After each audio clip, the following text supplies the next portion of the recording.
And we're back with another episode of the Lakers Fast Break Podcast. It's Gerald Glassford coming right back at you here from Lakers Fast Break. Pop Culture Cosmos, where we cover the latest news and trends in pop culture each and every week, twice a week, wherever you get your podcasts. Also, as well, of course, everyone out there knows that the Lakerholics crew, Lakerholics.com, was on over the weekend. Go ahead and check out what they're doing each and every day right there for you at Lakerholics.com. And big shout out once again, this weekend was the 80th birthday, the magic birthday for Laker Tom. So best wishes to Laker Tom. He got his victory. So hopefully he'll get many more right here with the Lakers. Wishing him a truly happy birthday indeed from all of us right here at the Lakers Fast Break. Shut up, Joe. Again, that's so nice that has such a nice ring. Shut up, Joe. Take 80 out. Yes. I said take 80 out. I didn't say take the entire team out and put those G Leaguers in there, Joe. So don't take my words out of context. As you would say, listen and understand a little bit better. But of course, it is, of course, the Lakers Fast Break. Joe Sorrell has a game coming out eventually. Corrupt, C-O-R-E-U-P-T, wishlisted today on Steam. Plus also as well, of course, I go host the Pop Culture Cosmos. For Monday, we've got a great episode coming up for you where we cover, including Indiana Jones. We've got a whole bunch of stuff to cover, including video games, movies, and television. So check it out wherever you get your podcasts as well. Inside Sports Fantasy Football, Chris Sardieri, Sean Grice, Joe Sorrell, who knows, will show up to talk football each and every week as we'll talk NFL Week 15. And I had a good weekend at fantasy football. Man, Josh Allen is killing it. Killing it. There you go. 50-plus points today. Yeah. All right. Love it. Right there for Inside Sports Fantasy Football. John Coss is here. Clutch Talk at Lakers Corner. Please like and subscribe. Of course, also as well, of course, Lakers in 5, Empire Jeff TV. Daniel Berry Sports Highlights. Yo. John McCallion channel. All these great channels. Of course, Stone Hansen at report_court. Alfred Esmond at Alfred Esmond on Twitter. Legend, he's going to stop by tomorrow, trying to work out a time. So hopefully he can stop by and go ahead and chat with me about his experience watching the Lakers last week in Atlanta. And also as well his thoughts on the NBA tomorrow on NBA Observations. We'll have plenty of time to talk to you about the NBA and the Lakers over the course of the next 5 days. Because the Lakers are off the next few days after tonight's victory. Because the Lakers went in tonight really hurting, really in a bad way. LeBron finally saying, you know what, that's 82 game thing. I can't do it. I just can't do it. So I'm sitting down for tonight. Austin Reaves still out.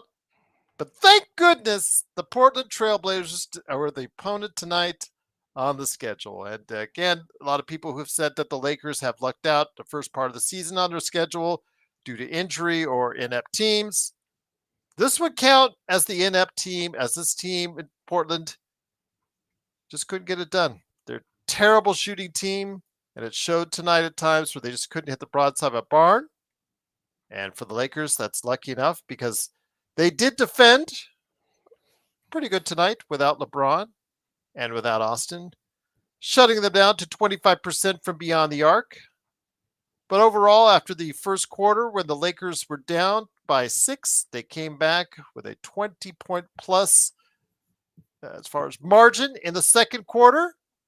They closed out that second quarter strong in the first half. And then after a kind of dismal third quarter when it made the game close, they finally stretched it out to a 20-point lead. Sat AD down, like we were saying. They sat everybody down. Brought the G Leaguers in.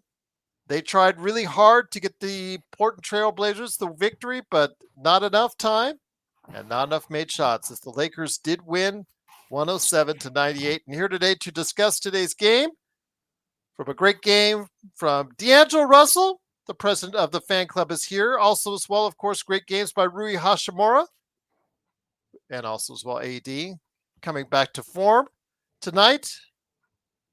Is a good man indeed. He is, of course, the madman from Toronto. You got to go ahead and check him out every time he's here or at Lakerholics.com. It is the Magic Man, Sean Grice. And Sean, great to have you here.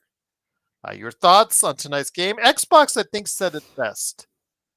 Rui has those games against competition that's not quite as good as him, that really stands out. And then sometimes we're not so lucky when the teams are right there at our level or higher.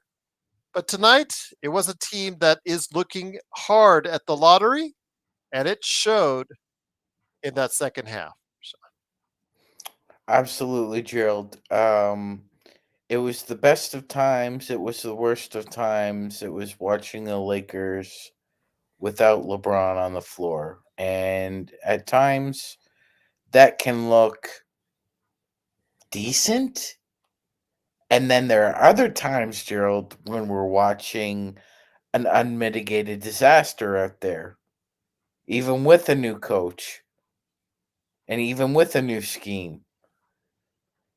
They couldn't hit a beach ball into the ocean tonight. Yeah, For God's 25% sake, from three. the I think the fans shooting in between quarters had a better percentage than we did. Well, we'll say for us, it was not as bad from three. We were at 38% from three, 45% overall from the field. So it wasn't that terrible for us. Again, we just seem to go through the motions at times, but again, it's a team like the Trailblazers. It was quite enough. So again, It, I, Xbox did it best. The level of competition tonight was beneath us, and it showed, Sean. It showed.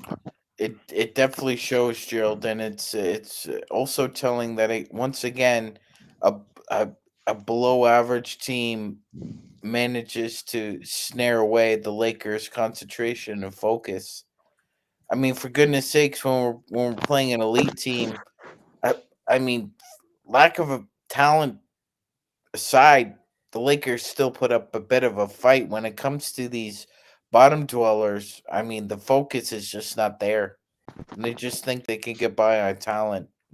I mean, tonight you can because you're facing the Portland Trailblazers, but I mean, these game this was not a healthy win, Gerald, in a losing streak. It was not a healthy win. But a win is a Well win, my said. friend. And they do get 5 days off. The next game is Friday against Minnesota in Minnesota. And here also today to discuss today's game, good man indeed. He is the mastermind behind, of course, Clutch Talk and Lakers Corner. He is the president of the D'Angelo Russell fan club. Better than my fan club right now because Dalton's still struggling, although he did rebound well tonight. It is, of course, John Costa. John, great to have you here. No LeBron in the lineup, meant the primary playmaking had to be done by D'Angelo Russell. And tonight, great effort from him. Imagine that. 28 points, 14 assists, only 2 turnovers. I'll take Mhm. that. But the And, problem and is and talk about that efficiency, Gerald. Talk about that efficiency. 9 of Go ahead, talk 17, about it. 9 of 17, 5 of 10 from three. Yes. There you go, man. There There you you go. go. Y'all know what I'm labeled as, president of the D'Angelo Russell fan club. I'm I'm rocking with my guy through the highs and through the lows. What do I always tell you guys? You got to take the good with the bad. You got to take the good with the bad with D'Angelo Russell. We take the bad, right? But on nights like this, you take the good. 14 assists. This is the playmaking that I tell you guys that we cannot lose. This is the playmaking. Just cannot lose and not get nothing in return, right? Man, another player I want to highlight, Rui. Rui was so aggressive in that second quarter, you guys. I think he had like 14 points in that second quarter, 14 of his 23. Mm. And this is right here what I was talking about.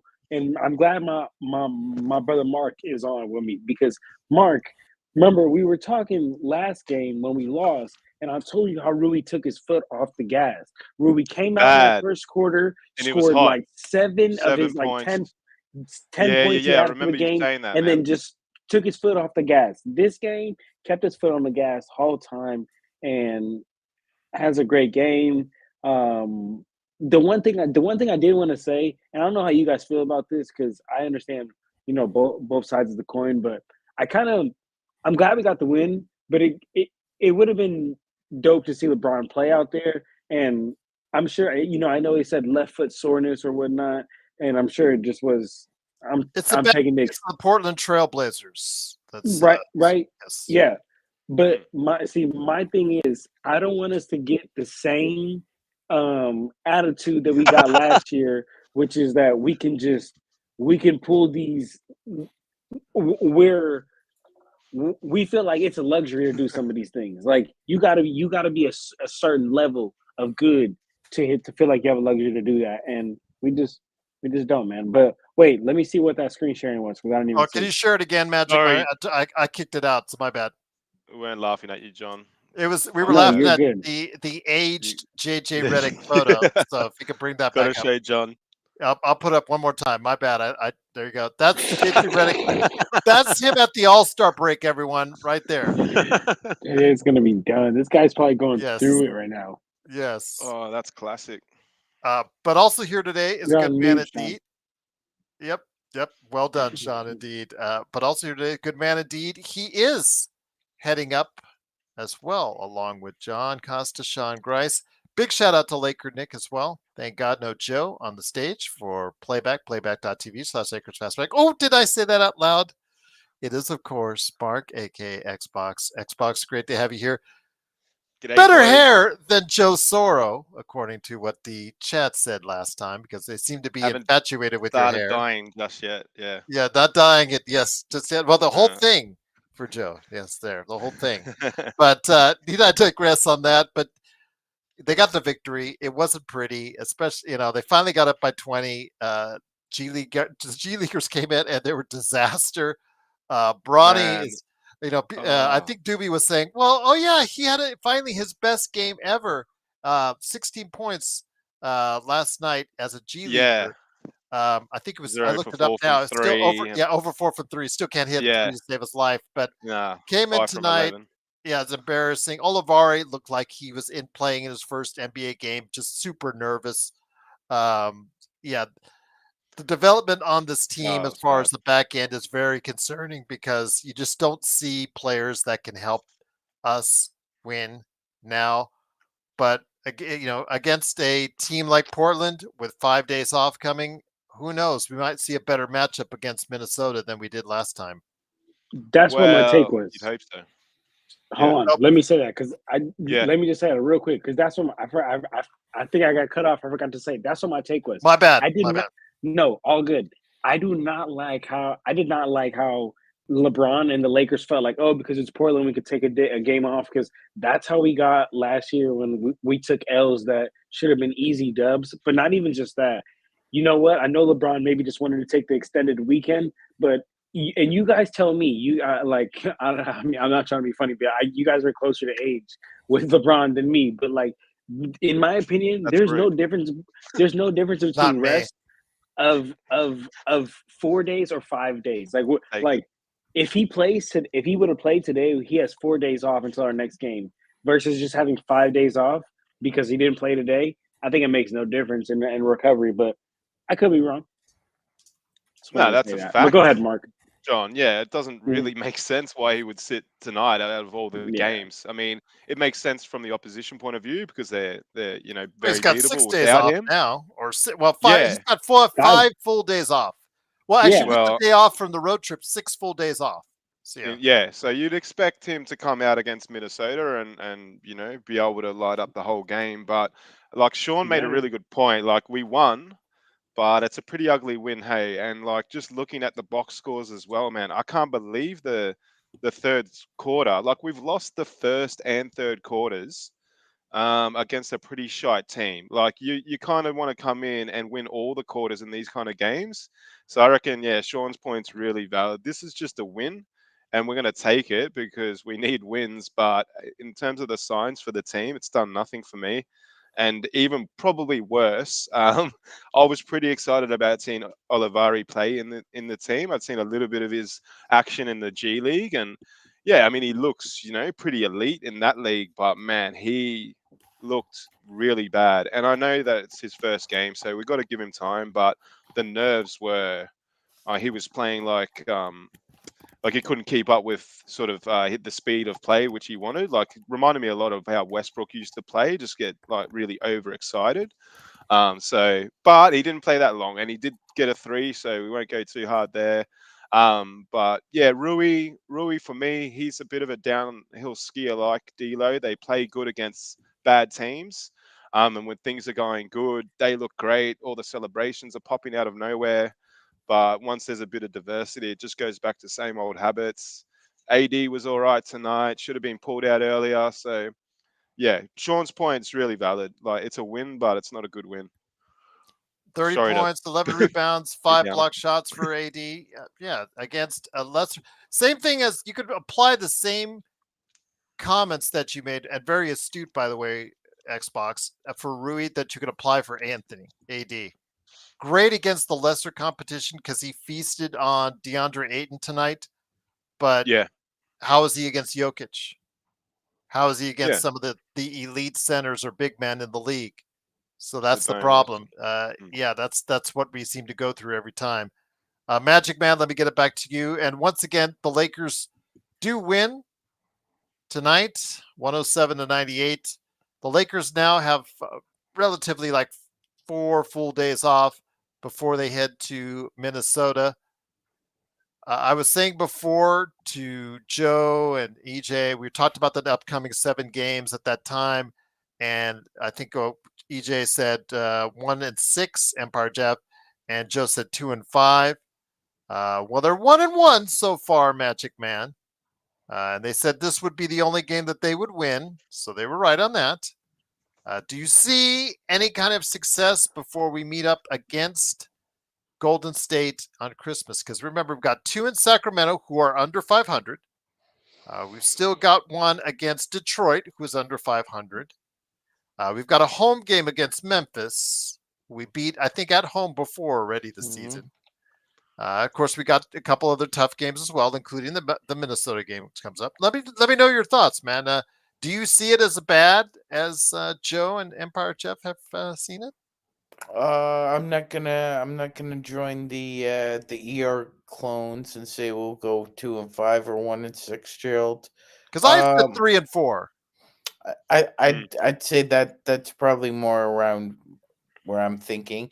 I think you'll split with the Kings. I think you could beat Detroit. Memphis is just a toss-up, Gerald. Never know. Like the way those guys love to yap, they could easily get LeBron going, or they could yap themselves into a 40-point victory. It's a catch-22 with Memphis. Yeah, I would say 3-4, 4-3, 5-2. Optimistically cautious about that, but yeah, I think 3-4, 4-3. Gerald, as a note, Bronny James and Maxwell Lewis played a combined 6 minutes tonight. They were a -18, Gerald. And JY asked me to talk more about Maxwell Lewis, and my answer was why? Why?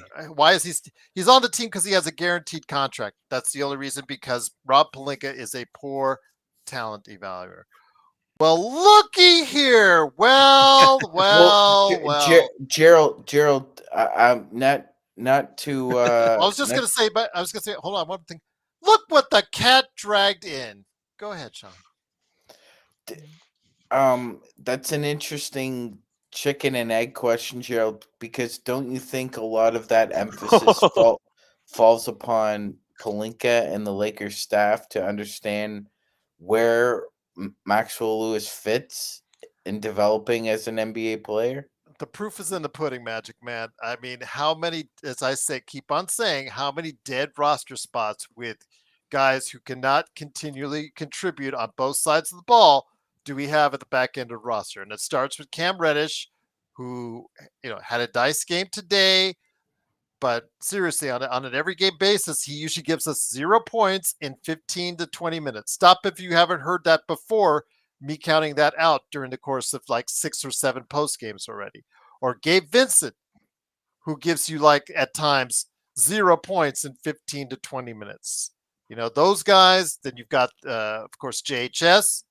No sign of him around there. Oh, because he hurt himself playing that one game.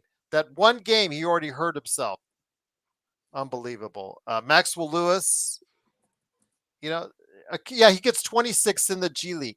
It's the G League, everyone. Ronnie James. I'm not counting the two-way guys in this because they're two-way guys for a reason. But yeah, it's just talent evaluation speaks for itself. All right. I'm going to bring him in here. It is the Grinch who stole Christmas. I don't know if he's alive or that's Frozen, but it's got. I think it's a fair effort if he's stuck. He's been doing that for like 3 minutes. Yeah, I think his router's stuck again. That is classic. But his audio's working. Man. His audio's working. That was great. That was a good one. That's a good one. Your router, yeah, perfect. Like, is this guy having a goddamn stroke? Yeah. I'm like, this is one of the greatest acting efforts ever. Oh, let me blow this up here. Hold on. Let me blow this up here. Let me blow this up there. Oh, that's hilarious. Look at the. There you no. Freeze up again. Oh, I won't do that. All right, it's back to that. Okay, it is Joe Soro. Joe, you finished? Can I go now? Your router is still playing ping pong, just FYI. But go ahead. Let us know your thoughts on tonight's game. I have no thoughts. Then why are you here? You have a shit router. I would say tonight was like watching someone attempt to, I don't know, drive for the first time. I don't know if you guys have ever seen that before. And then, of course, in the end, I experienced it within the past year with two girls. Yes, and I'm sure they did better than what we saw tonight. And then, of course, in the end, we saw people try to attempt to drive with their feet.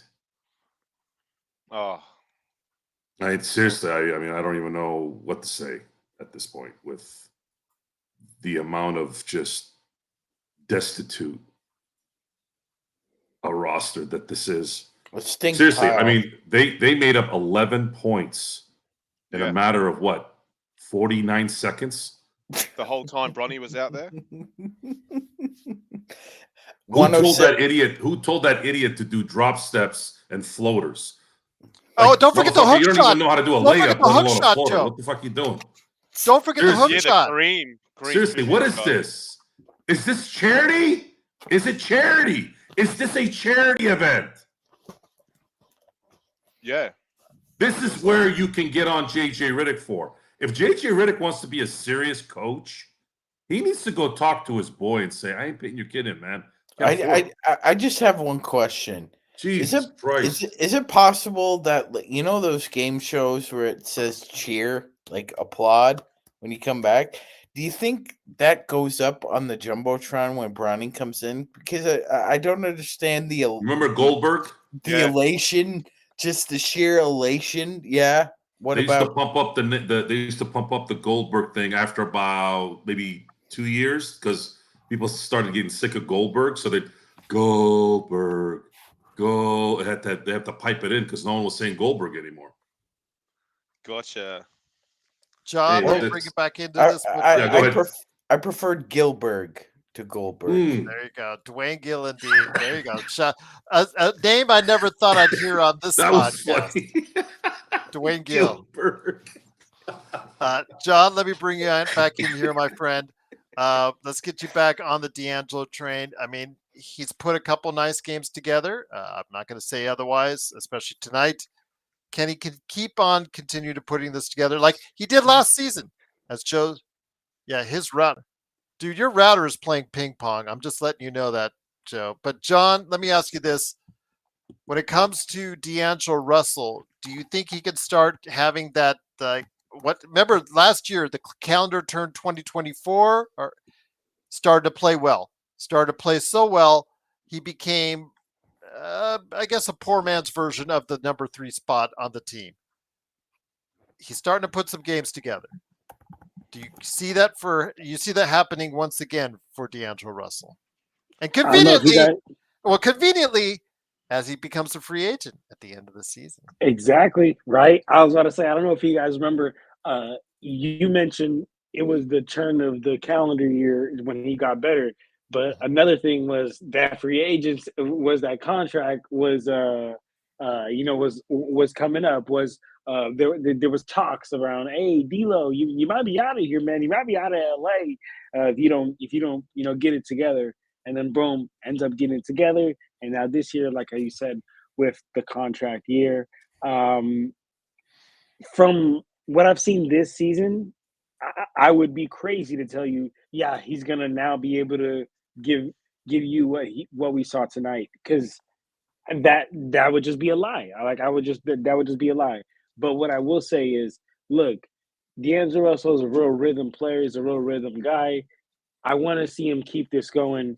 I don't expect him to keep it going, but I hope that if there's any way for him to be able to get it together, it's gonna be right here after honestly the best game he's had all season long. So shout out D'Angelo Russell in that fourth quarter, had 13 points for us.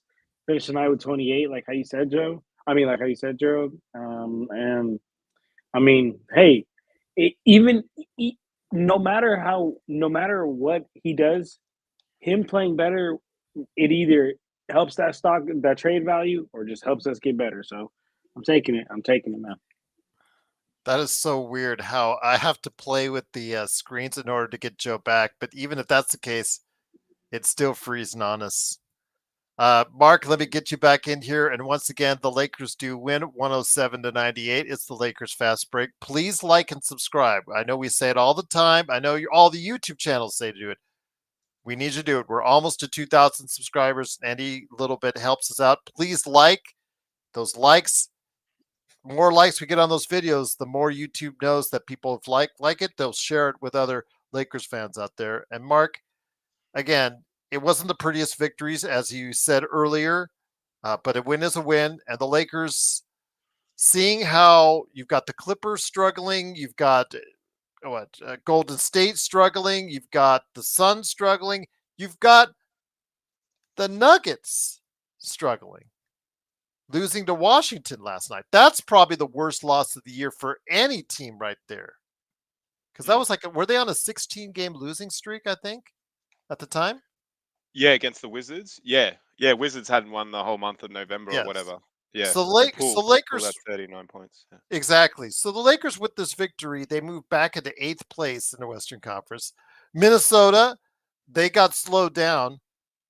I know we'll meet them at the end of the week. They're 12-11. Phoenix is 12-11. San Antonio is at 500. Sacramento's under 500. The Clippers, they've lost 2 in a row. They're coming down to our level again. Golden State has had a rough time as of late. All these teams between 5 and 12 Xbox. I'm just saying, you know what? However bad we've been playing, there's been a lot of other teams that have been doing just the same thing, Mark. Yeah, spot on. And that's why we're sort of still in the mix. But that typically, by the end of the season, that sort of the way we're playing anyway, the inconsistency will, weed itself out eventually. Like, I just think we're getting a bit lucky because other teams, the West is so strong that other teams are dropping games as well. But if you look at us just in isolation, we're not good enough to beat the best teams in the NBA. We come up against teams, that are at our level, and it's hit or miss. And we can obviously beat the lower teams. So I don't know. I like this where we are right now. 8th might be exactly where we should be in the Western Conference.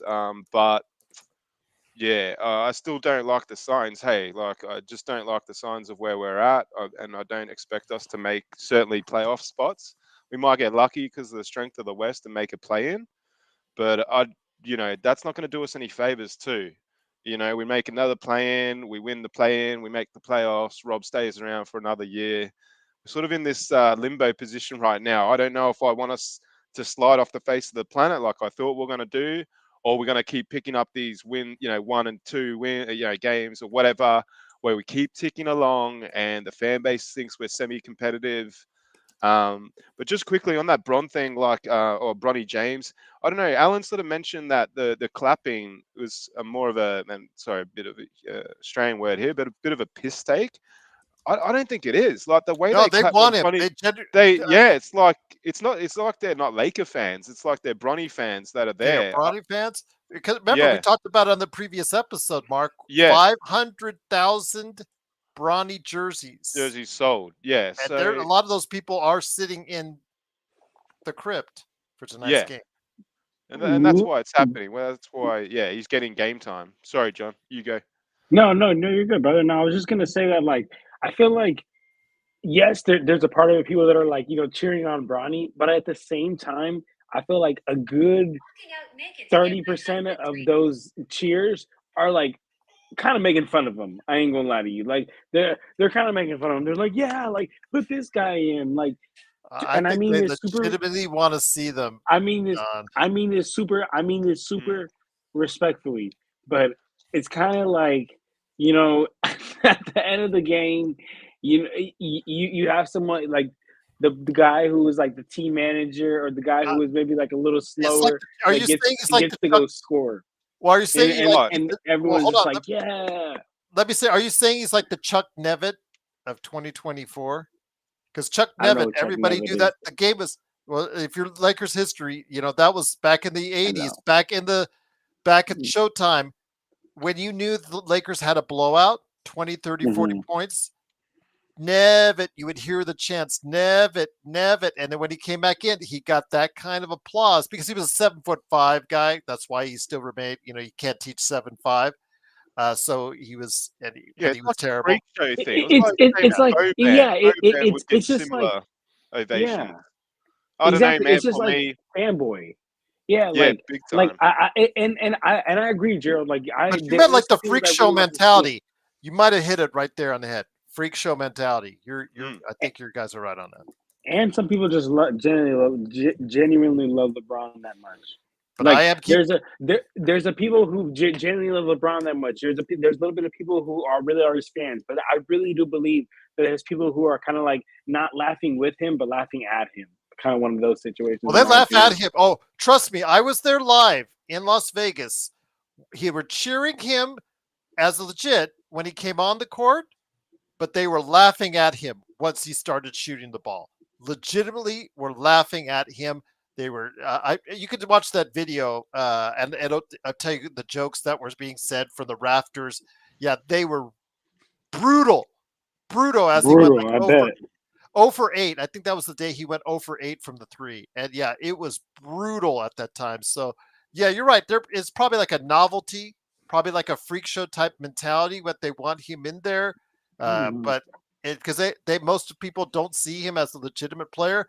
But all I'm saying, guys, all I'm saying, and I'm just gonna let Joe know at a later time if it does pan out. But Ariel Herkporty from the Knicks, 15 minutes last night, 404.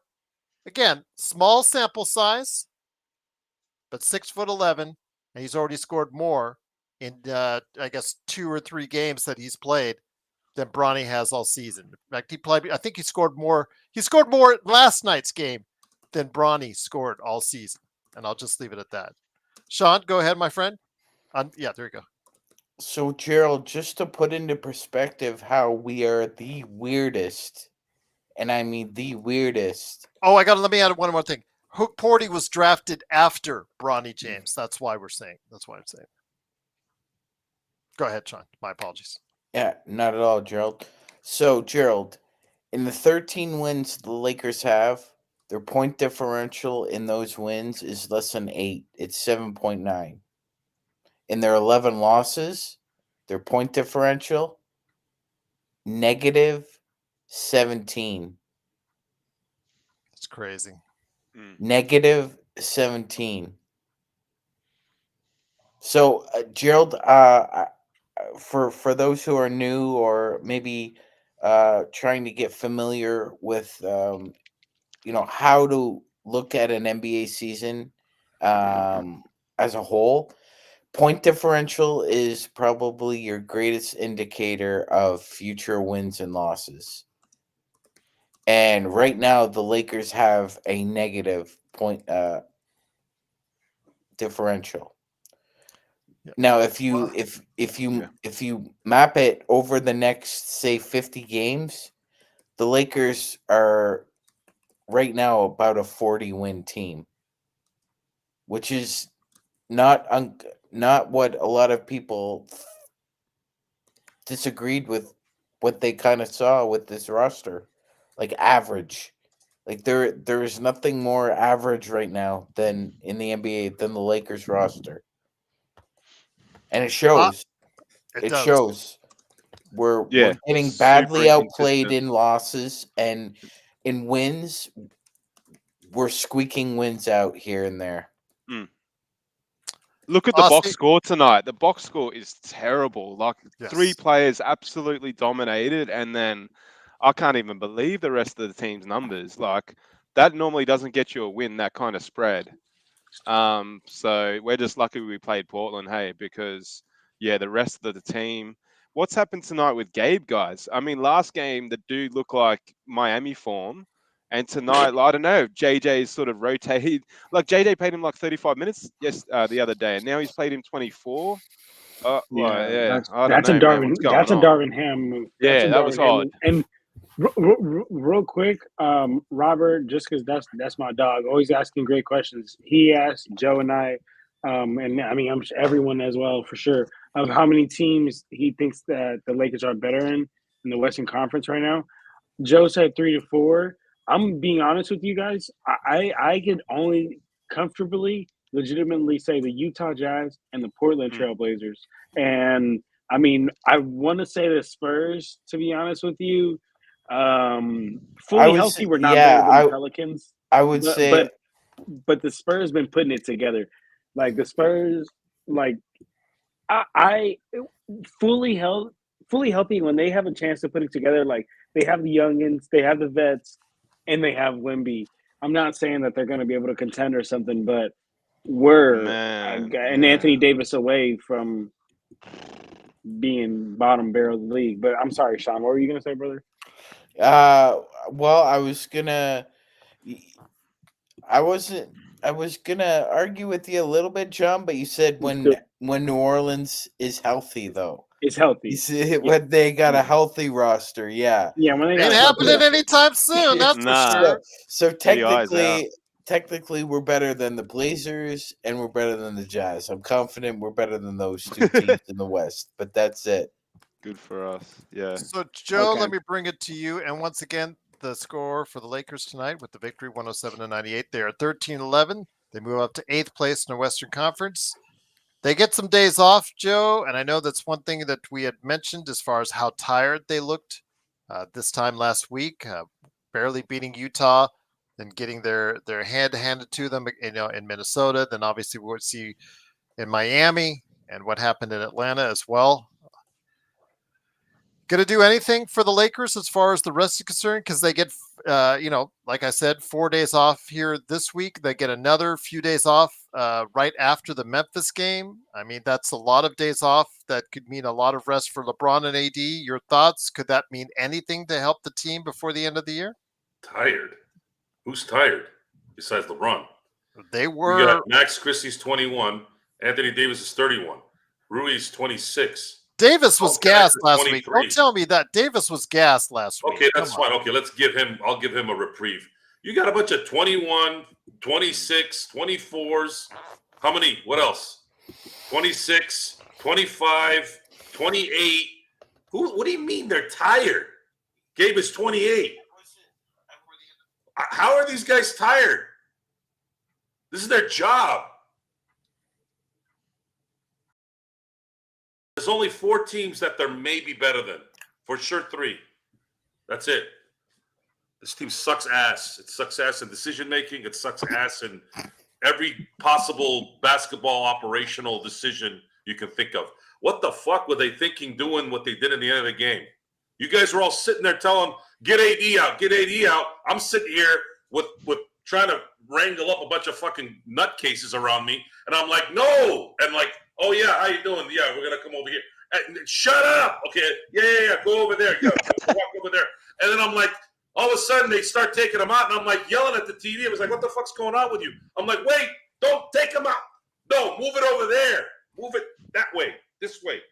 Don't fucking shut up, Gerald. Jeez, hold on. Move this way. Go that way. That's what I was doing during that time. And then what happens? They put in that fucking kid in there. And how many turnovers happened in the last 2 minutes? 18? Which knucklehead are you referring to? There were a couple. Come on, guys. Help me here. Help me help you. They committed 3 turnovers in the span of less than a minute. It wasn't the fact that they turned it over. Did you see how they turned it over? Yeah. They looked like they didn't know what basketball was. Yeah. They didn't know. And then you see Bronny throwing up a hook shot like he's out of the YMCA. He's doing hook shots and he's doing drop steps and floaters. Yeah. You can what about the pass? And a layup. He passed to a dude that wasn't even looking, Joey. Remember that? The dude wasn't even looking. He just chucked the ball at him. Look, if you all want to get on J.J. Redick tonight, I'm with you on that one. Tonight, dude, stop putting that guy in an NBA game. Stop. 3 minutes to -9. -9 in 3 minutes. Jesus, my God. And we all wonder why. We keep repeating the same thing over and over again. And technically it was 3 minutes, but like Mark said, it was like an -8 in 49 seconds. The last 2 minutes, they just played out the string. The problem is, here's the problem. Again, we're still here talking about it, so they got us by the nuts. The other thing is, at least I'm not paying money to go watch these clowns. These idiots. I wouldn't. Yeah, I haven't watched the Laker game in 2 years, by the way.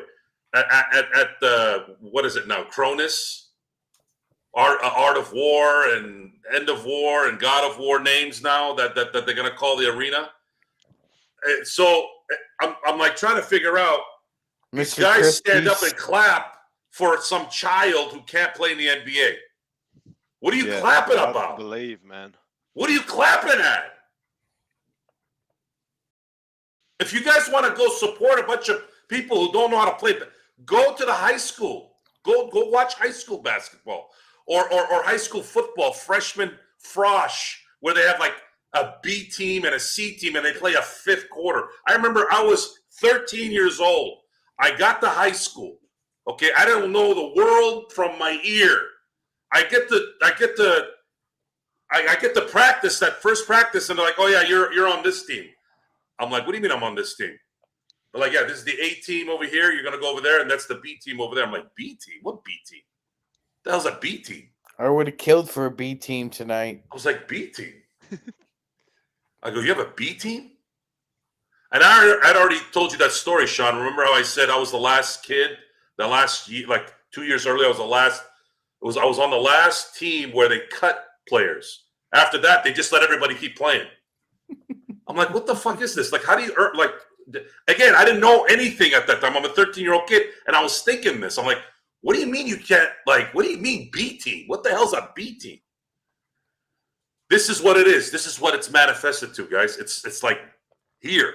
It's arrived. Gerald, Lakers. It's the LA Lakers too. Gerald, after Joe's rant here, I'm more convinced than ever that was artificially put in by the Oh, you piped in? Yes.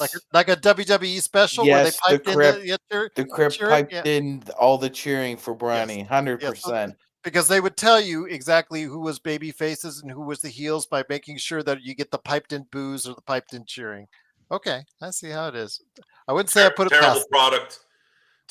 Terrible. Adam Silver, go watch tonight's Portland and Laker game. That's on you, dude. That was as pathetic a product that I have seen in the NBA as I mean it makes the 15, 16, and 17 seasons of the Lakers look like contending teams. At least those guys were just drafted and they're trying to find their way. These are half the fucking players don't belong in the NBA. Yeah. And then you have fans cheering for these guys. This is not professional basketball. This is at the #1 league in the NBA, and you're wondering why your ratings are down? Wake the fuck up, dude. Wake up. LeBron retires so this can go away. Jesus Christ. No, I'm not happy right now. As he drinks, no, I'm not happy right now. As he drinks To his wine. summarize He it. drinks his wine. Nah, but well said, Joe. It was pathetic. The last few minutes in particular. I think we're forgetting how bad that actually was. All that's missing is a smoking jacket and liver spots, and Joe would be Mr. Burns. Oh my gosh. Well, I've got a question for John here in a second, but I want to have Mark. Let me get into something Darren said real quick. And once again, the Lakers win 107-98. Darren talked about how every idiot on YouTube has us trading Rui. Everybody should be on the table for the Lakers right now. It's Did you just clear. call Laker Tom an idiot? Yeah. That every idiot on Statistically. YouTube, You said every idiot on YouTube, which has Yeah. Lakers would trading include Rui. Laker Tom, yes. And I don't know if that means that Darren is trying to justify it by his performance tonight, but you had said, and thank you, 805. You just became a member of the Lakers Fast Break. Truly appreciate it. Mark, I want to ask you this. You had some pointed comments on Rui. He did have 28, but it came against the Portland Trailblazers. Go ahead and elaborate more, because you did not come off by an idiot. You actually were very sound in your reasoning on Rui Hashimura. You didn't say trade him. You just had reasonings on No, Rui just like, Hashimura. yeah, we've seen Rui enough now to know that he plays well against bad teams, and he can really dominate average players. That's but he's not that next level. We've seen it too much. He goes missing, and against good players, especially when LeBron's. I think obviously he was going to be more aggressive tonight without LeBron on the floor. But man, he's very tradable. Like, what's Darren talking about? If we get the right deal, everyone's on the cards. Like, Everyone AD, should be available. yeah, AD's tradable, guys. So, like, I don't know what you're talking about. Like, for me, yeah, fine, don't trade Rui. Well, keep the same team. We're not going to win anything. So, like, Darren, you're right in the sense that he's probably a player that we underrate maybe at times, but I don't even know, man. To be honest, like, for me, I've been disappointed with Rui. You guys know I was one of his biggest fans, and all I wanted was some growth. And I think it's a real bad sign when you just stop developing. And he's stopped developing. He's not getting better. So, yeah, he's very tradable. Sorry, And Darren. Alan I love Alan Darren, but he's tradable. well, they're all tradable in my Yeah. opinion. Alan says he plays better with LeBron off the floor because they play a general position, similar body type and whatnot. So that could be the case as well. John, let me Yeah, throw it to you, my true. friend.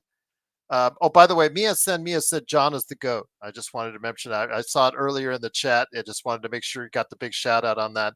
It is John Costa, Clutch out, Talk Mia. and Lakers Corner. Aussie on Facebook says, feels to me like our backup talent plays better when LeBron isn't there. Bron just requires the ball too much. Your thoughts on that, my friend? Absolutely. As does any star. As does anyone with a very high usage rate.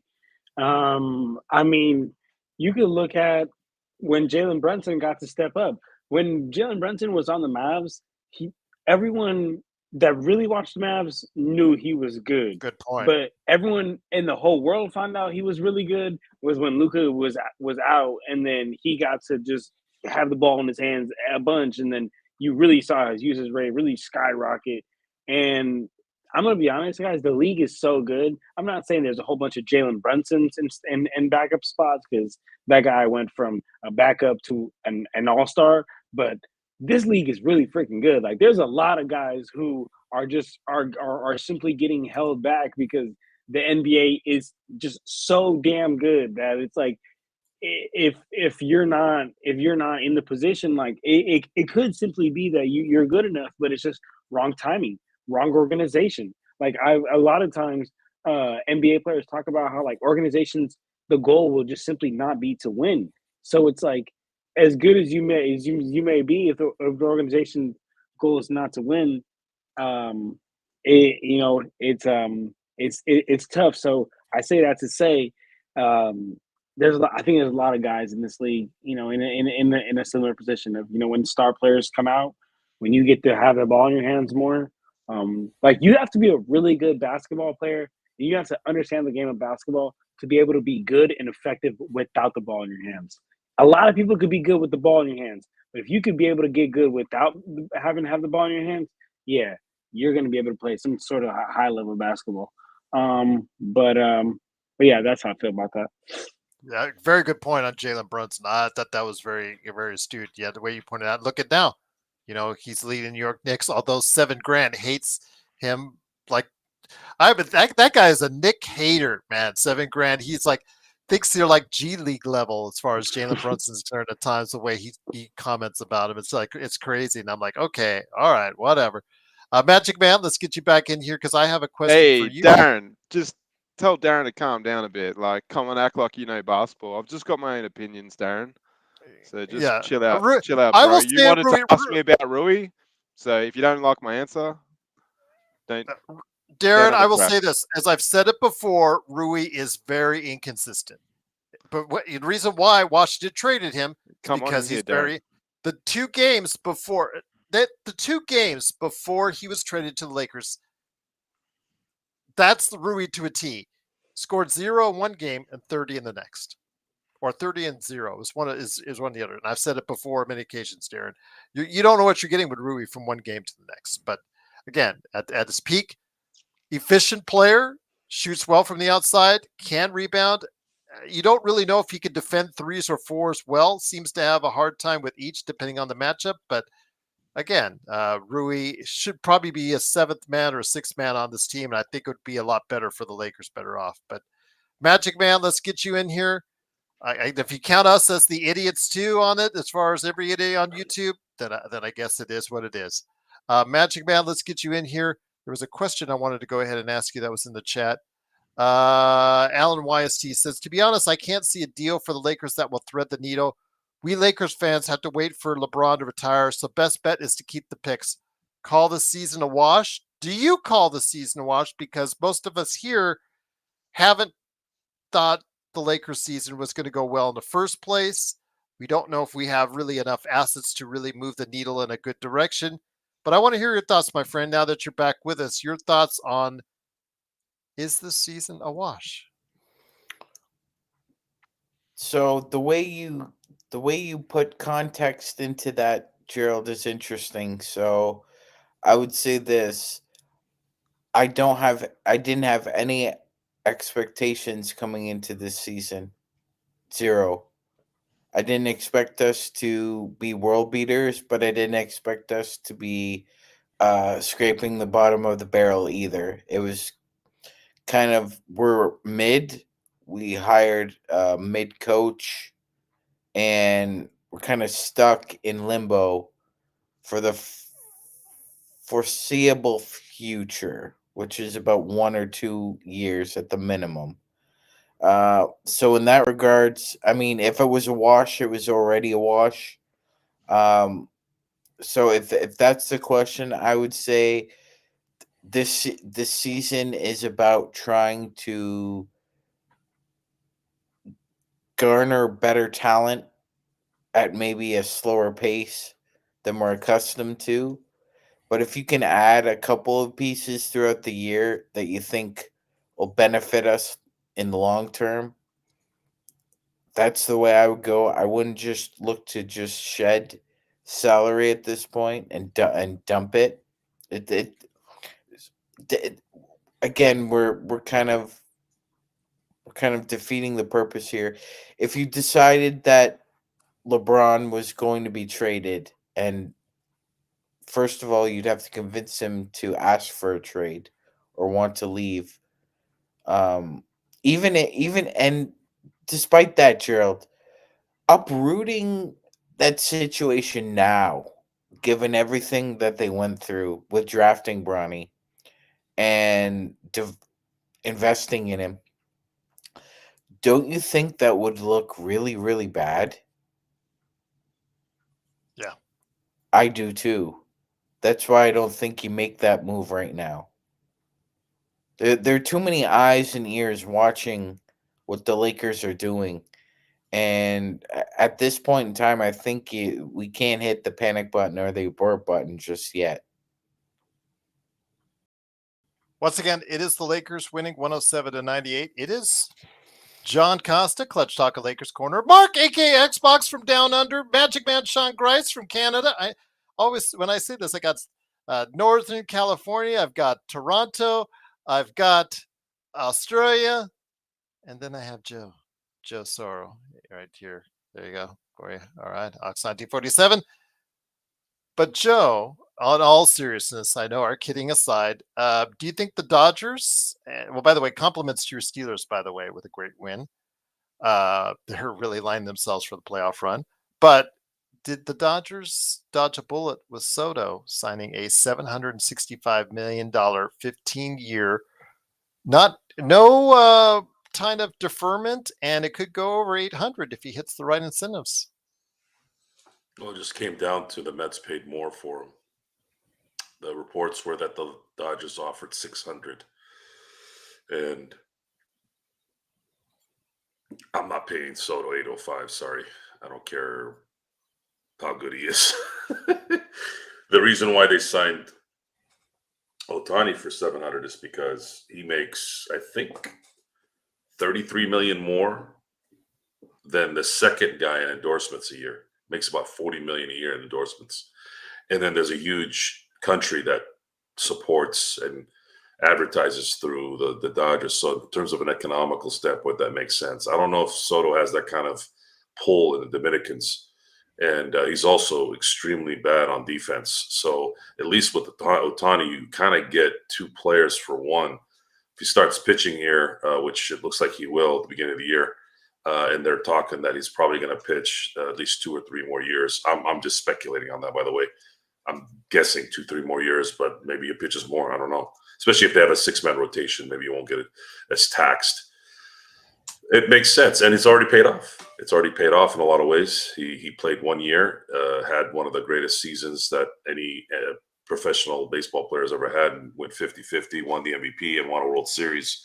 Jesus, what else can you ask for? I'd say the return on investment on that is already there. Hey, Joe, what do you think? Guess the average age of the Lakers roster. Seeing as how the word tired came up, guess the average age. 27? 24. Really? 24.3. The Lakers actually have one of the youngest rosters in the NBA by that comparison. And they're talking about being tired, Joe. So the frustration beyond it's an entirety in this thing. It's every ounce and every bit of this organization, from the player mentality, from the player preparation, from the vets to the young guys to the rookies to the developmental players, to management, to general management, to ownership, to lackeys, to assistants, to everything is grade A ass squared. It's not just ass, it's squared. If I could put squared on a giant ass, that's what these guys are. And there's no light at the end of that tunnel. It's a dark ass that just is there. It's just never gonna end. We have no draft, no worthy draft pick coming up this year. So even if they did stink and manage to not make the playoffs and get a lottery ticket, get a lottery pick, no benefit. They can't even do that. Atlanta's gonna get that. And then of course next year, what is it? Top 4, or they lose it. So they have to really suck ass next year. And LeBron, this is where LeBron could come in and really do us a favor, because I do believe that AD would ask for a trade after this. So how about tanking next year and then try and get maybe a top 4 pick, because they did that for 3 straight years. Yeah, it didn't really bear that much, but they did use some of those assets to get AD. So in the long run, they won a championship from it, so it's okay. But in the meantime, there is a quick fix in terms of getting out of this. By the way, it's 2027, Joe. If the Lakers in 2027 finish in the top 4, they keep it. If they don't, then they give it to Utah. Cooked. Nice, good for them. Utah's going to take those picks and do what? Do what with them? What do teams like Utah and New Orleans and Charlotte and Minnesota? They end up trading him. They end up trading them, or they end up actually developing them, and they actually end up being good players. And guess what? They win, folks. Diddly poo. Squad.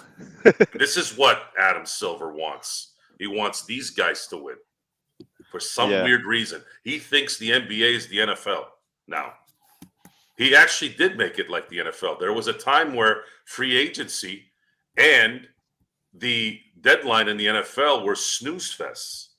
He now turned his league into that, where he had the advantage there. Now, this year, the NFL trade deadline was exciting. People were talking about, ooh, is Devontae Adams going to go play with Aaron Rodgers? I was like, whoa, hey, what's going on? And the Raiders are such a great organization. And the Raiders are such a great organization. Hey, they had the Devontae Adams in a Raiders uniform on a billboard entertaining for like 2 weeks. 2 weeks. 2 weeks, Joe. They traded him away. 2 weeks later, you could still drive by a billboard with his Raider uniform on. And is he not sitting back going, shit, I should have just begged them to take me to Pittsburgh, because that's what Pittsburgh needed. They needed an Adams next to George Pickens. So here you are, folks. You had some excitement in that situation, regardless of how the end result was. And here we have Adam Silver blaming the World Series and Super Tuesday. Okay, we've been gone with that, a month now? What's going on? Are the ratings are still shit. World Series has been done for a month too. More than a month. Hell, the World Series didn't even hit November this year. You barely got out. You started a week earlier. The World Series ended October 30th. Everybody was excited too that it ended on the 30th. Like, Freddie Freeman is like, hey, cool, I can go trick-or-treat with my kids tomorrow. Walking with one leg, basically. Hey, come on, guys. At what point is society going to continue to imagine things or hope things are the way they are? How about you just be real, and when you see a problem, kill it. Stop worrying about feelings and people not liking you. Who gives a shit? If it's right, it's right. Do it right. Jeannie, sell the team. That's the right thing to do. Since you've been on board, you have your arena has had 3 names now. 3. That's how bad you are. You are the Frank McCourt of the Lakers right now. Call the Guggenheims. Get this goddamn team in their hands. You have the power right now to do it. Go play with your puppies. Go do whatever the fuck it is that you do that makes you happy, so you don't have to worry about any criticism. Fuck off. Seriously, just go. This was your dad's team. This was never your team or your deadbeat brothers. None of it. None of it. You guys were so bad that we got angry at Mitch Kupchak. You guys couldn't hold his fucking dick cup from when he was playing. Seriously, it's a joke. It's coming. It's coming. Let's see if it resonates at some point in our little small world here. Hopefully, it becomes a bigger one. Hell, we got Australia here. Somewhere we got Mitch fucking Kupchak Canada here. We got 4 fucking countries in this goddamn place already. Somewhere Mitch Kupchak is going like this. He's looking down. He's like, well, is it still there? I'm not sure. Where's the cup? But thank you so much for the super chat for BTS. Truly appreciate it as the Lakers win 107-98. Mark, let me get you back in here. Quincy Olivari, you pointed out, was a very nervous man tonight. I know people have been saying for weeks, let's play Quincy. Let's play Quincy. Oh, by the way, let's play Quincy. Quincy. BTS, a huge Quincy fan. And thank you again for the super chat. Mark, let me ask you, Quincy, very nervous. His first NBA game, you could obviously see the jitters. It reminded me earlier this season when Armel Traore played his first game, and he was just like, man, zoom, and not having any idea what was going on in the basketball game, even though he had just played the day before in basketball with the South Bay G League Lakers. Same thing with Quincy. Just played with the South Bay G League Lakers. Everything's fine there. but now it's the big stage, my friend, and he was very nervous today. I'm hoping for better things. He did score a 3, but Yeah. there's got to be a lot better things for Quincy for hopefully what will be a good long career for him. Now he signed a shoe deal for Steph Curry's brand and all that, but man, it was a little bit of a rough start for him today. Very rough. And it's a bit odd to sign a shoe deal when you're a G League player, but obviously maybe Steph's seen something in him or, just thinks the fan base from the Lakers might jump on board with him. But yeah, like it's really, I don't want to go too hard. I mean, it's his first few minutes in the NBA, but from what we saw, it was, man, I've rarely seen a player that nervous. I mean, these guys are pros. So the one where I was really concerned was he just looked like he couldn't keep his legs under him. So, but with, more touches, more game time, that will change. But I don't know. I didn't see, obviously, in those few minutes, I didn't see enough to get super excited. And then it just kept getting worse when they put Bronny out there. And yeah, like, our roster isn't strong as it is, but it really drops off when you start getting these guys involved. And Traore looked a little bit lost out there tonight. We really need Hayes, Wood, and Vando back. Those sort of, more established NBA players. I mean, if we can get them, the way things are shaking in the West, we could be up there in terms of a playoff spot. Make the playoffs eventually, what have you. We're not going to win the chip, we know that. But yeah, just specifically on Quincy, I'm gonna reserve the right to back him, and I'm still sort of creating a fan club for him. So we'll see if that gets off the ground or not. But yeah, man, it wasn't too good. On that note, guys, because I feel a rant coming from Joe on this. Pale Fox says, "Do we watch the Lakers?" Reminding him that we actually have video proof that we watched the Lakers for 2.5 hours today, and pretty much every there at game after. But he said, "Did you not hear us for 2?" Well, I said that, but he said he watched Bronny bust up Quincy in practice. So Bronny, the guy that threw up a brick as a say hook shot today, the guy who finally scored 16 points after averaging 4 points in the G League, whereas Quincy Olivari in the G League is both. It's the G League, so they haven't been able to take it to the next level. But I'm going to get to you, Magic Man, and I'm going to quote Pale Fox. Do you guys watch the Lakers? And I'm going to ask the same question to you, Mark, and I'm going to ask that to you, Joe. I'm going to ask to each one, so we can all go off on Pale Fox together. Gerald, I feel like Kawhi Leonard in the locker room when the Raptors are down 2-0 to the Bucks and you're facing a possible 3-0 deficit, and Nick Nurse brings up, well, guys, when I was coaching the championship in the G League, and Kawhi Leonard says, the G League? Yeah, I'm out. I'm out. This is the NBA. We're not going to be talking about the G League. Are you serious? He busted him up in practice. Are you serious? This is my serious face. So, Joe, I will ask the same question to you. Hope all is well, my friend. And like I said, I agree with you on the Soto deal. That's just way too much money for him. But by the way, do you watch the Lakers? Because Pale Fox, I don't think is really that convinced. Doesn't matter if I watch the Lakers.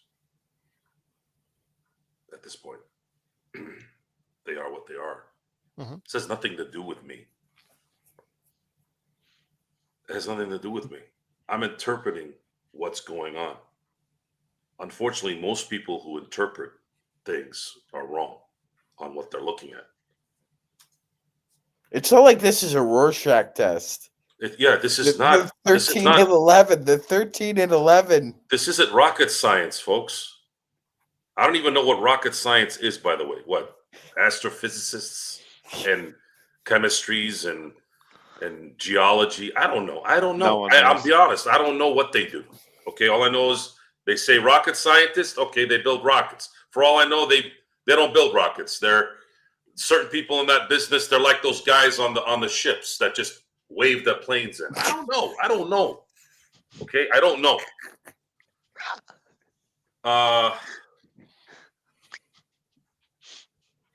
I know it feels good to hope. I get it, but I'm gonna drop some info here for you guys so you can understand from my perspective. Any time in my life where I've had hope, you might as well just throw a pile of shit right in front of your door and keep stepping in it every day. It's done nothing for me. Hope does not exist in my life. Results do. Whether it's me creating the results or whether I find people in my life that make the results as well. And this is a results issue, as well as the fact that you are not fixing anything to help those results get better. Instead, what you're doing, and I say what you are doing, I'm talking about the people that are in charge, all they're doing is nothing. They're just floating. And they're stealing people's money in a legal way. And the people that are actually getting their money stolen, they're sitting there because they get to do the little carrot at the game or during timeouts. Fan cams. Oh, yeah. I'm at the Laker game. If I was at a Laker game the last couple of years, I'd be telling people, "Oh, I went to LA." And that's it. Yeah. I went to LA. Well, what are you doing in LA? Yeah, it's just, business. Right. No one's going to show those cameras to me because I that's look funny. like the way I look at games. I'm not sitting there, like, yeah. I'm just sitting there watching the game. I've gone to how many games? Not once. Once have I had any of those cameras on me. Those guys are pretty good. They know who to put it on. All the attention whores. Me, I'm here to watch the game, dude. I watch the game. Okay, I'm not here to swing my schlong and do selfies and all that horse shit. Okay, I barely have family pictures with my family, let alone going to a fucking game and sitting there going, yeah. I hate pictures.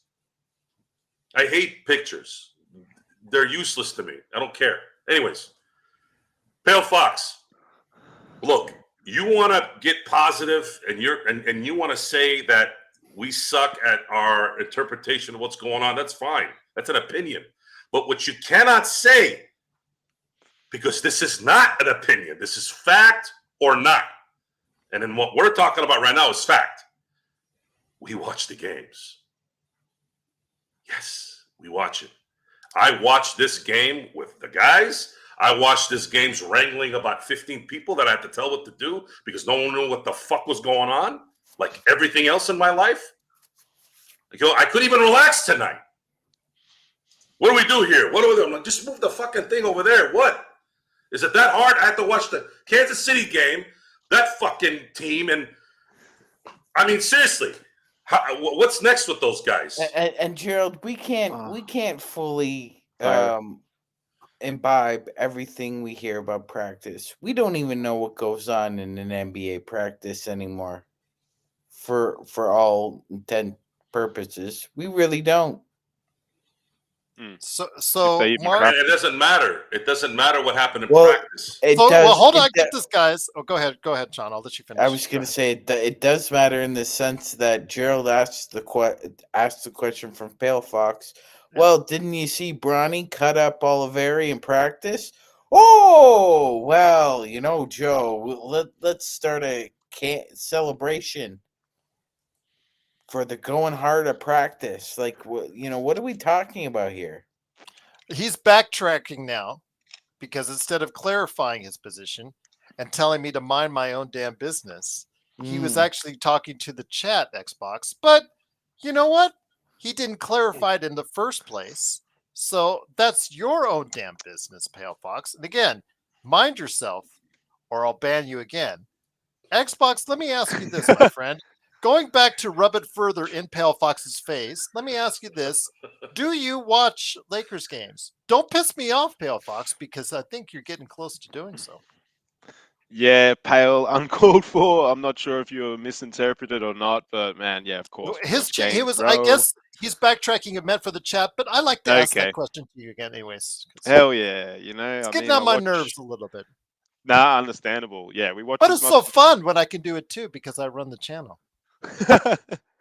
I haven't seen guys as dedicated as Joe, Sean, and Gerald, so you can question whatever you like, man. But the Oh no, last you thing know, these Pale guys. Fox, I don't think I'll ban you just yet. I think I won't give you the pleasure yet. Maybe I will. Who knows? But go ahead, Mark. Nah, yeah, I've learned so much from these guys and their basketball knowledge, and yeah, they watch every game. So let's not, the last thing we need to do is sort of turn on each other and things like that. I see it in fan bases in European soccer and that where they're just so split, and we need Oh, to that be. happens here all the time. Yes, you know. Yeah, I know, but we need to be going this way together, guys, As because a our collective. issue is management, and it's the people that own the team, and we're not them. So if we're gonna start getting, at each other in the fan base and people having cracks, I don't know. That's not gonna be good for us in the long term. And we've already got a bit of short-term pain over 2, 3, 4, 5 years to get this right. So. Pale, good question. I think Gerald's been a bit cheeky too, but yeah, man, we watch all the games, and if you don't like the analysis, well, yeah, it's just different opinions. Hey, guys, like, I don't get too cut if I hear someone saying X about someone I don't like. You just take it with a grain of salt, move on. You've got Just your own don't put thoughts, words man. in our mouth. I don't Yeah, care. Yeah, that to that point. you can say we don't know. We don't. Do we watch? Like, even though you're wrong on that, we do watch. Yeah. You can call us whatever you want. I'm not going to defend it. Maybe Gerald, might not like something, and he'll do what he does. But I just don't put words in my mouth. That That's it. pisses him off. That's the Don't number do one that because we Okay. have tape. Don't do that. And I know what I'm saying too, by the way. If you all think I don't remember what I say, then you guys haven't been here that long. And that's fine because there's some people that chime in and all of a sudden they start wondering who the hell and what we are. Well, folks, we are not, I don't have a producer or a manager in some studio telling me what to do. No one tells me what to do. Not even my wife tells me what to do. Joe, even if somebody did, you'd be like Coach Valvone. So I got some producer in my ears telling me I got 2 minutes. I've got stage 4. I got stage 4 cancer. I got stage 4 cancer, and this producer's telling me I got 2 minutes to talk. All right, whatever. It's good TV. It's good TV. We're here for entertainment at this point. I wish we could. I wish I could go back to 2020. And rest in peace, Coach Valvone. Yeah, he was just amazing guy. Watch. I wish. Well, you know what, guys? If you want to see positivity, I should have listened to Gerald. That fucked up here. I did. I fucked up. I'll admit it. I should have done a Dodgers show this last summer, and I actually was not as busy as I am now. And now I've made it clear that I'm going to be doing a Dodgers show because you guys would have seen a completely different analysis. It would have been, man, these guys, yeah, you ain't beat these guys. Like, you're going to get that side now. And that's something we're going to have to wait here. And today, I thought the Boris and Rob Manfred. I know Rob doesn't technically control this, but he has influence. I think they made a big mistake not announcing this around 10 a.m. Pacific time because they could have taken some shine off the NFL today. Yeah, baseball would have been put a little bit, and it's funny, I can't stand Roger Goodell, not because he's not a good businessman and he understands marketing, but because he's a piece of shit and a hypocrite. But as far as his business side of stuff, this is the stuff that he does that's helped the league that Manfred and Adam Silver don't seem to kind of get. They got to learn from this. Learn that you could have done some things here because you don't have the players in the NBA that have that kind of power. LeBron is probably still the most popular NBA player, but he's on the downside of his career. I would love to just be in a board meeting with this man. Well, this guy over here, he's a piece of shit, but a broken clock is right twice a day. 805 says, Joe, you're down to come to yell at my 8th grade team anytime one of these days. JSJ. I'll wear those bike shorts. Remember they used to hang up to the middle of the thigh? All right, guys. Let's get to a circle. All right. All right.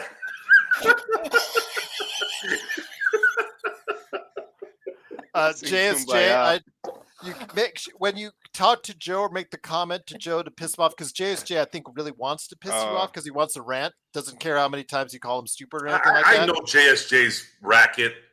Yeah. JSJ, you could call me. You could come to my house and like toilet paper in my house, and if I knew it was you, I'd be like, "It's Jay."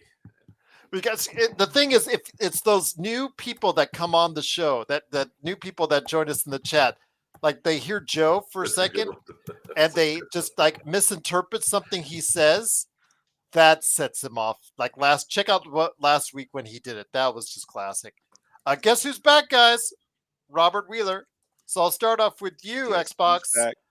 Mark, Yeah. Joe, Gerald, what would the Lakers need to do this season in order to exceed your expectations? I want to include Sean in the mix on that one. Robert. By the way, I didn't want to say this one again. Robert Wheeler, you asked the best questions. Yeah. Don't stop. Sean, take it away. That's the man. Let's start with Sean first, and then we'll go to Xbox and then Joe. Sounds good. So, Sean, what would the Lakers need to do this season in order to exceed your expectations? You would have to acquire a player for future seasons, Gerald, particularly either a perimeter defender or a fortified center that you could put beside Anthony Davis and slide him back to the 4. If you did one of those two things, if you make the play-in, that's great. Make a 6 seed, that's great. But if you were able to nab a perimeter defender, you can build something around defensively. I think that's a good start. Mark, what you got? What would exceed your expectations? I don't know. I didn't really have any expectations, so it's a bit of a tough one. What would exceed it? Like, would playoffs, making first round of playoffs and getting hammered, making the play in and not getting through. I didn't really have any expectations. To more Sean's point, I'm looking for good signs. And whether that be, obviously I was hoping for good signs out of JJ. It's been a little bit up and down, but some of that obviously has to do with roster construction. He's also, at times in his press conferences, he has really lost the plot a bit. So there's a bit going on there, but I just wanted to see some growth in some players as well. We haven't really seen that. So what would exceed my expectations? Yeah, I don't know. Like, we got, we're the Lakers. We should be winning every season. So, unless we win the chip, my expectations not going to be met. But then, realistically, we know that that's probably not going to happen. So, very good question, Robert. I probably haven't answered it. So let's hit Joe up with his answer, because I know he'll be more succinct. So what would exceed your expectations, Joe? Championship. Okay. There's no other way to look at this. Unfortunately, you're paying two guys 111 mil. This team was not constructed with AD and LeBron as the cornerstones to not win not to win championships. You have to win, and every year they didn't win championships was a failure. There was an understanding a little bit in 2021 because AD got hurt, and that's the only excuse you can have, is if those guys are getting hurt. 2022 was the beginning of the end. We didn't know it at the time fully, but it was a lost opportunity. It was a lost opportunity that, that was kind of the beginning of the end that we didn't know about. It's true. When it comes to, I hate to use this word. I don't consider LeBron and AD cancer, but I'm kind of using it as an analogy a little bit, a comparison, if you will. You can't continue to let nothingness fester. You have to get it early. You have to get it out and kill it. And that's probably the issue. That's really the issue here. Is this? You failed miserably last year. because you had certain people on the team that didn't value enough of the season to understand that there was a very competitive conference that you were in and every game mattered. Now, if you don't make it to the playoffs healthy, I get it. I get that. Hey, man, we tried to win every game so we can be in the best position possible. We blew a tire. I'm going to sit back just like it did in 2021 and said, you can't. He tore his ankle. He tore his ankle. What? But instead, what you do is you lollygagged, and and then on top of it, you insulted the intelligence of a fan base and anybody that has any quality mindset, saying, "Oh, you took this too seriously." Too seriously. We need to win those games. You win those games, you have home court to start a goddamn playoff series, which the Lakers have not had since 2012. This is not a last three season. Sean wasn't here for this, so I'll kind of revert back to what I said before a couple shows ago. The Lakers have had one 50-win season since 2011. This is the LA Lakers. Before Kobe blew his tire, the Lakers had missed the playoffs from 1946 till after that year, because they made it to the playoffs. Obviously, got swept by the Spurs. They had missed the playoffs 5 times. They've missed playoffs 7 times since Dr. Buss has died. You've had his son Jim, that bozo. I don't know what the hell Johnny does. Play with his ass. I don't know what the fuck he does. Jeannie, I don't know what the fuck she does either. I don't know what any of these people do. What do? Hire all their friends. Fuck you and fuck your friends. How about that? Get somebody else in here that knows what the fuck's going on. You see the Guggenheims hiring all the Guggenheims, running player personnel, general manager, presidents? Yeah. No. Kasten, Gomi, Friedman, all non-Guggenheim guys. This is a business, man. You see me hiring all my friends and my family? There isn't one friend and one family member in my business. You know why? Because that's not what they do. And I don't need to feel good about myself at work. Well, in saying that, Joe, Yeah. let me ask you a question. Joe.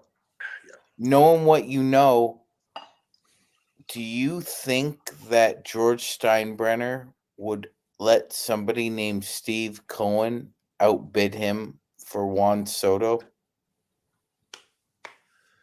Great, absolutely great question. Because I just saw a video of Steinbrenner. Because his kids don't. The only reason I'm saying this, and this is just my opinion, but I think it's true, and I think Joe and Gerald would agree with me. I'm not sure about Mark. I don't think the Steinbrenner kids care as much about winning as George did. And what I'm saying is, I don't think Jeannie has the same heart to win that Dr. Buss did. And she never did. There was this narrative that she was just like her dad because she wanted to be around her dad and work. No, there's a reason why Dr. Buss kept wanting Jim to take over. He knew. No one believed me at the time, too. Like, no, Joe, that's not how it works. I'm like, it's obvious. Why didn't you just give it to Jeannie like in 2005? He knew she couldn't handle it. Now, maybe he put her in charge in case something happens, but maybe he assumed she'd go find someone that could help her, which she didn't. Yes. She didn't. She didn't help. She has Rob Pelinka, who's Kobe's guy, and that's probably the part that really bothers me. Why is Kobe friends with this snake? Oh, what a coincidence, because he's a black mamba? No, I'm not talking about that. He's a snake oil salesman. He's not a snake, actually. He's a fraud. He's a fake. I don't like fakes, and fakes are very easy to spot. Even if he's a nice guy, he pays his taxes, he helps his neighbor move the trash. Like, I'm not talking about that. I'm talking about in business. Yeah, he comes. That's what I'm talking about. I don't know his family. I don't know who the hell he is outside that business. But when I see him in the business side of things, he is a snake oil salesman. He's full of shit. And it started really early. We made fun of it. Talking about manos from above And I'm sitting there going, Manos from above? What the fuck's he talking about? It's Kentavious Caldwell-Pope. What do you mean, Manos from above? Like fake. Like just shut the fuck up and announce the guy in already. Manos from above. What the fuck does that even mean? I have to go look it up. So there's building blocks that start, and then all of a sudden you start smelling something. I'm like, okay. And then you have that in your memory, and then you go into that positiveness. It's probably just he's nervous. No, this is the result. This is why you got to get things early. You got to hire the right people, even if it means you can't expand. You got to wait till you get the right people. Otherwise, you're going to get this kind of result. And then all of a sudden, everything goes to, the hell with everybody. I'll just make money. I'll go put some fucking stars kid in a game so that we can have a bunch of fucking idiots at the game. What are you clapping for? If this guy was Dick, I said it already on here. If this guy's name was Dick Smith, you would have run him out of that fucking arena. You are fake, and you're all full of shit, and people need to know that. When they're full of shit and they're fake, they need to know that. Not enough people tell people. Little by little now it's starting though. I am noticing. People are sick. They're tired of this shit. Yeah. And I'm just saying, look, we care because we're Laker fans. I'm loyal to the Lakers. Okay, I didn't drive by Phoenix, Arizona, then become a Suns fan like all my cousins and friends. You know, every time I hear something with them, they're like, "Oh yeah, we're going to the so and so game." I'm like, what are you talking about? When the hell did you start cheering for them? Like, you guys have more favorite teams than? Well, I'm not gonna go there. Go there. It's family. Go there. Do it. Don't be a pussy, Joe. Don't be a pussy. I was gonna. You got too much wine in you to turn. Oh puss. boy. Look, a prostitute's favorite client is always gonna be the one that is readily right. Yes. Yeah. And yeah. if you could I'm please trying expand. Yeah, I'm trying to. I think I've met the NC-17 part of the show enough the last few days. It's been nuts. What does this have to do with your family? Well, my family. So they're Detroit Lions fans, and then they moved to San Diego, became San Diego Charger supporters, and then when they moved to Surprise, Arizona, all of a sudden they started cheering for the Arizona Cardinals. So I'm sitting there and I'm seeing Arizona Cardinals jersey. Then I see a Detroit jersey, and everybody's like, Detroit, Detroit, Detroit. And I'm like, weren't you like a Cardinals fan last week? Look what the fuck is going on here. So by that logic, they could wake up tomorrow and be Eagles fans. So if they move to, I don't know, Denver, are they going to be Bronco fans? Like, I've been busting their chops about this for a while because I actually drove by the Chargers facility in LA recently, and I took a picture and I said, "Hey guys," right. Well, you were right around the corner from the Lakers facility. Yeah, and I said, "Hey guys." Oh, I mean, obviously they know I'm a Laker fan, so I couldn't use that one. But I'm like, "Hey guys, I'm driving by the Chargers practice area. I'm a Charger fan now," and of course they know. It's That's a big, so funny, man.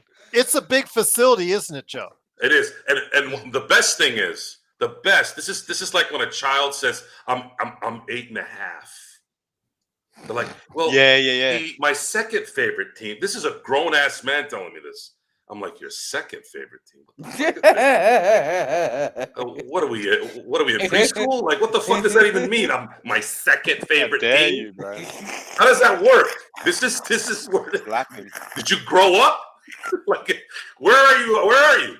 Yeah, I don't get it. I don't care about.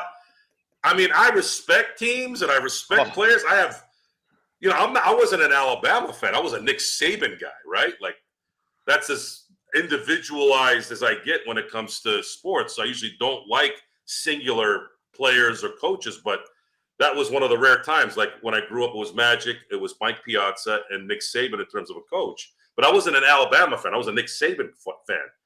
And that's it. Like, I'm never going to be a diehard Alabama fan or a diehard Penguins fan. Like, that time has passed. My energy and my upbringing was fixated on those three teams that I like, and I'm never going to not like them. The only way I'd say that I wouldn't is if they went defunct. And if they went defunct, I'm probably not going to have a favorite team again. No, it's not probably. I'll never have a favorite team on that. That's it. That's what it is. Yeah, that's the nuts and bolts of it. And I had talks with people about that when San Diego went to LA. I told them, I said, look, it's still the same franchise, so you should probably still follow them. But if you don't, my advice to you is don't have a favorite team anymore. Well, again, we talked before how, I don't know, just disappointed because you can see the Chargers facility is huge. And I understand it's football. So you got more players, many more players than the NBA team. But then you go around the corner, about half a mile up, or is it about a mile? And you go right up the street, and there's the Lakers UCLA Health Center sitting on the corner of the street. It's like maybe like one quarter, maybe. Joe, do you think maybe 1/5 of the size of the Chargers facility? They got the rinky-dink, tiny little hole in the wall Lakers store, like right near it. And I'm just going like, that's the best you can do. They don't care, right? I understand it's the Chargers in the NFL, more money, more. The Lakers but Lakers Lakers in LA. They should have the best practice facility in the NBA, or a larger facility. But it is what it is. And not only that, but we have to watch the Dodgers drop $300 million on.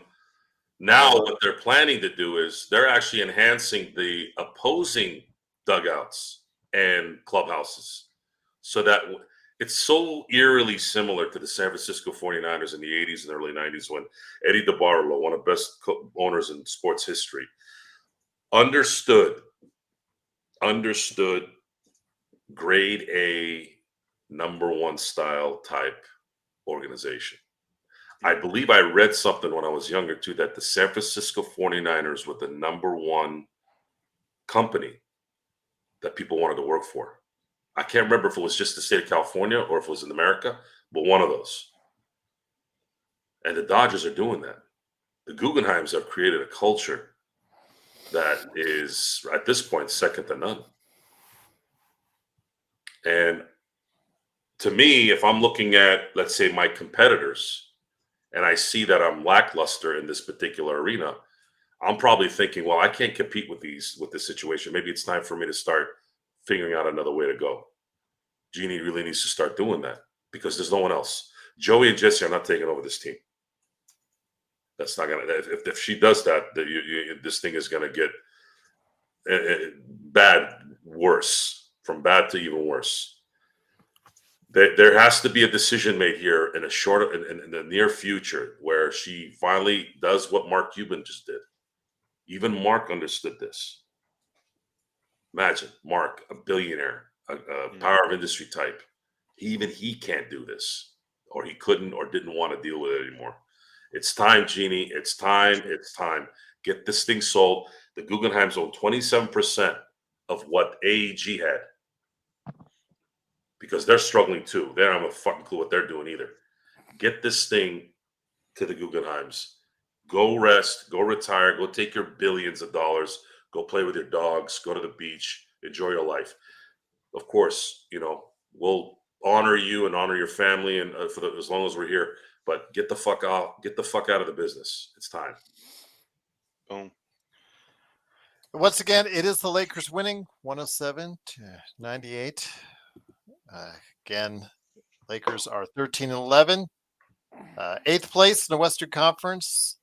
For me, I think my expectations, getting back to Roger Wheeler's original question, guys, before we head on out, I'm going to say 50 wins and then the top 4 seed. That would exceed my expectations because I think 6 through 12 looks like a cluster at this point in time. And I think at the end of the season, it's going to still look like a cluster.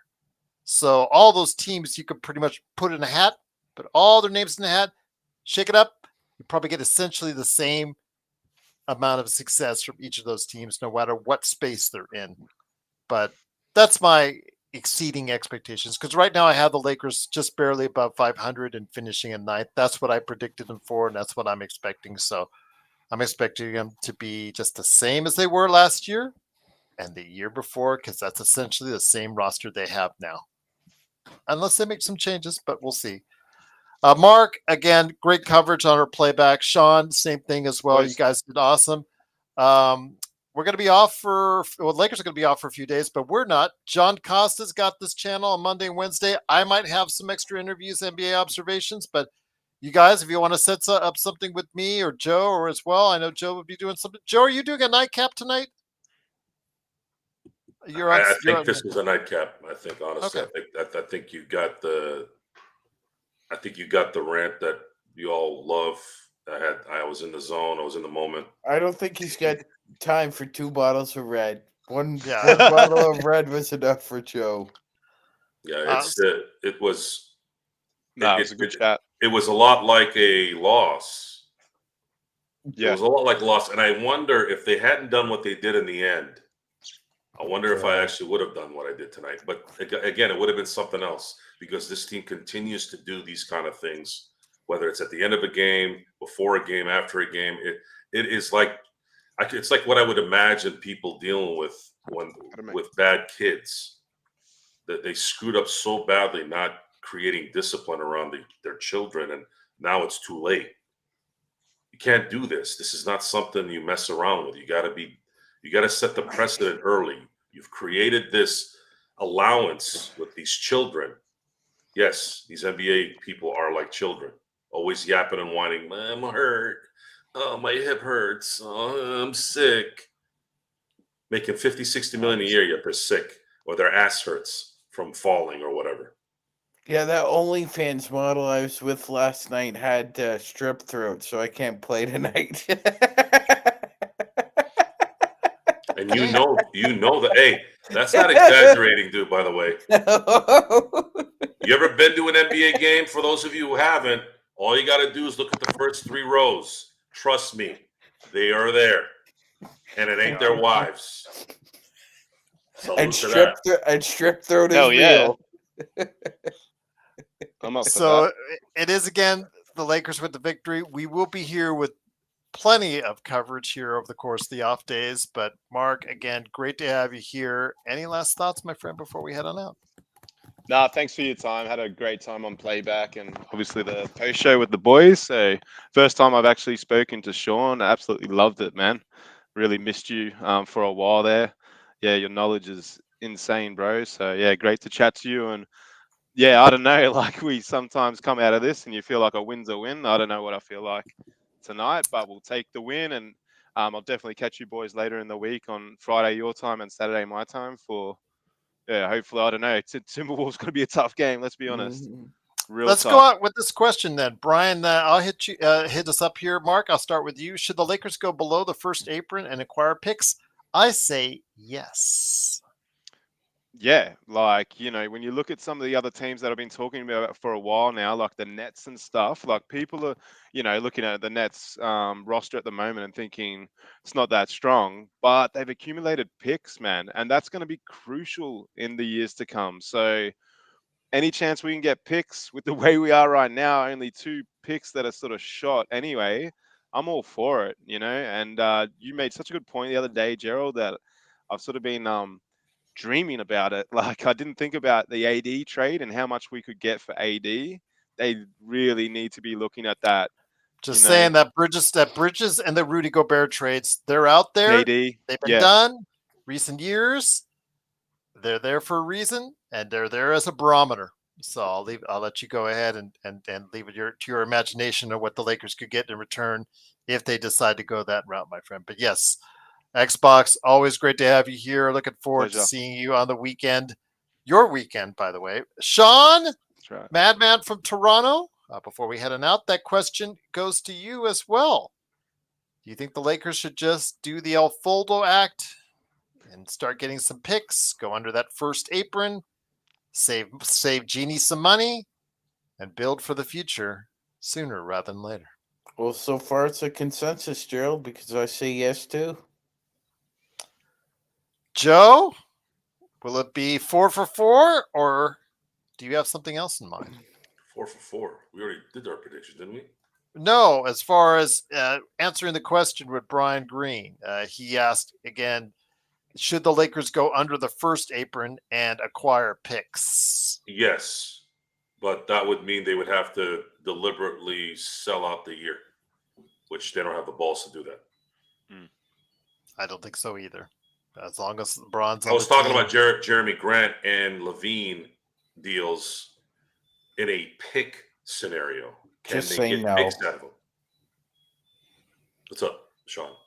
But the way Levine's playing, they're probably not going to give up picks. I was just gonna say, just say no to those two names. Well, I would if it meant them giving us a couple of first rounders. That would mean not for Levine. Levine's playing that too would well. mean they have to relinquish any chance of competition likely this year. This is the time he plays well before he gets hurt. I'd take Pat Williams before I took Zach LaVine, Gerald. You said that earlier in the chat. Why do you think? I was like puzzled by that because Pat Williams to this point has been a miserable failure. Somehow suckered Chicago into a $90 million contract. Good for him, by the way.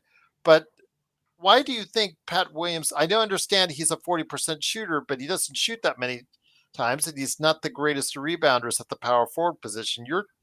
I want to know why you think he's still a valuable perimeter defender, though.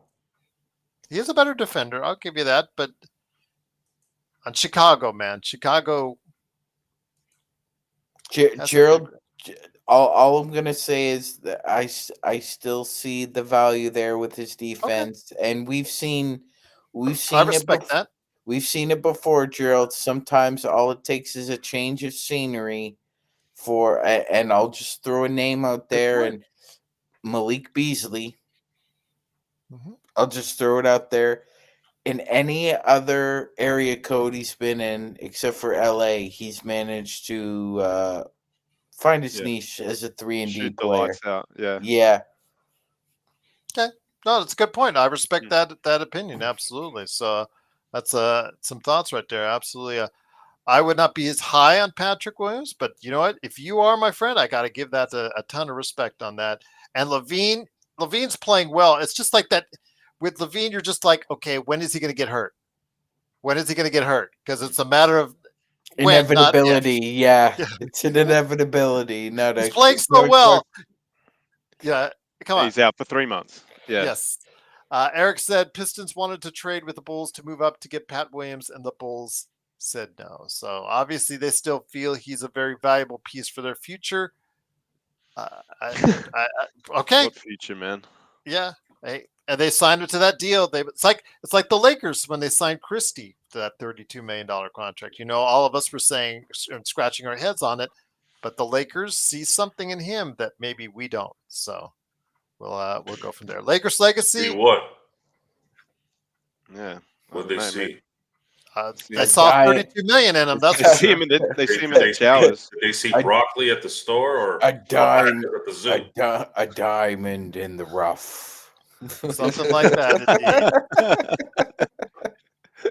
Darren says, meanwhile, we got a guy who hasn't played in 2 years, roughly. I think he's talking about Vandos. Yeah, I thought he was talking about JHS.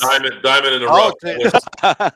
Yeah, that's what JHS was. My Vando, favorite line. JHS. Yeah. My favorite line in backstage Laker was, "He works hard."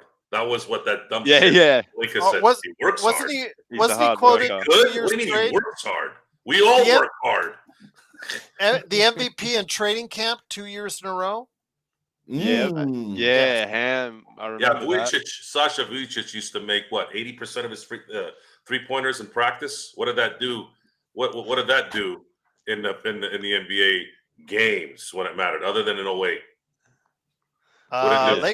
Lakers legacy ask us, when did you all become Laker fans? Also, favorite player that's underrated by Laker Nation.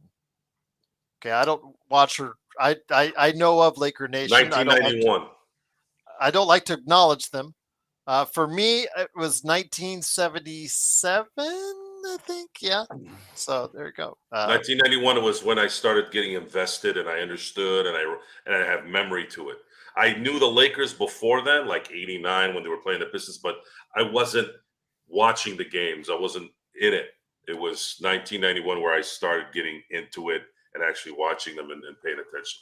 But I want to rephrase his question. Which is the favorite player that's underrated right now by the Lakers community? I think that's what he meant. Sean, when did you become a Lakers fan, and what player do you think is underrated by the Lakers? All time? No, right now. I think he's saying. Oh, right now underrated. Any player or just on Which one do you think is getting crapped on that you don't think deserves to get crapped on? Because Oh, they're all being crapped on so far by us this season.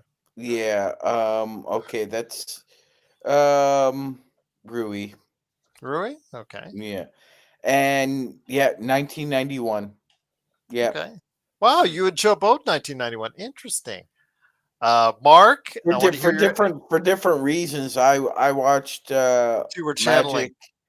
I watched Magic Yeah. walk off the court in defeat and became a Lakers fan.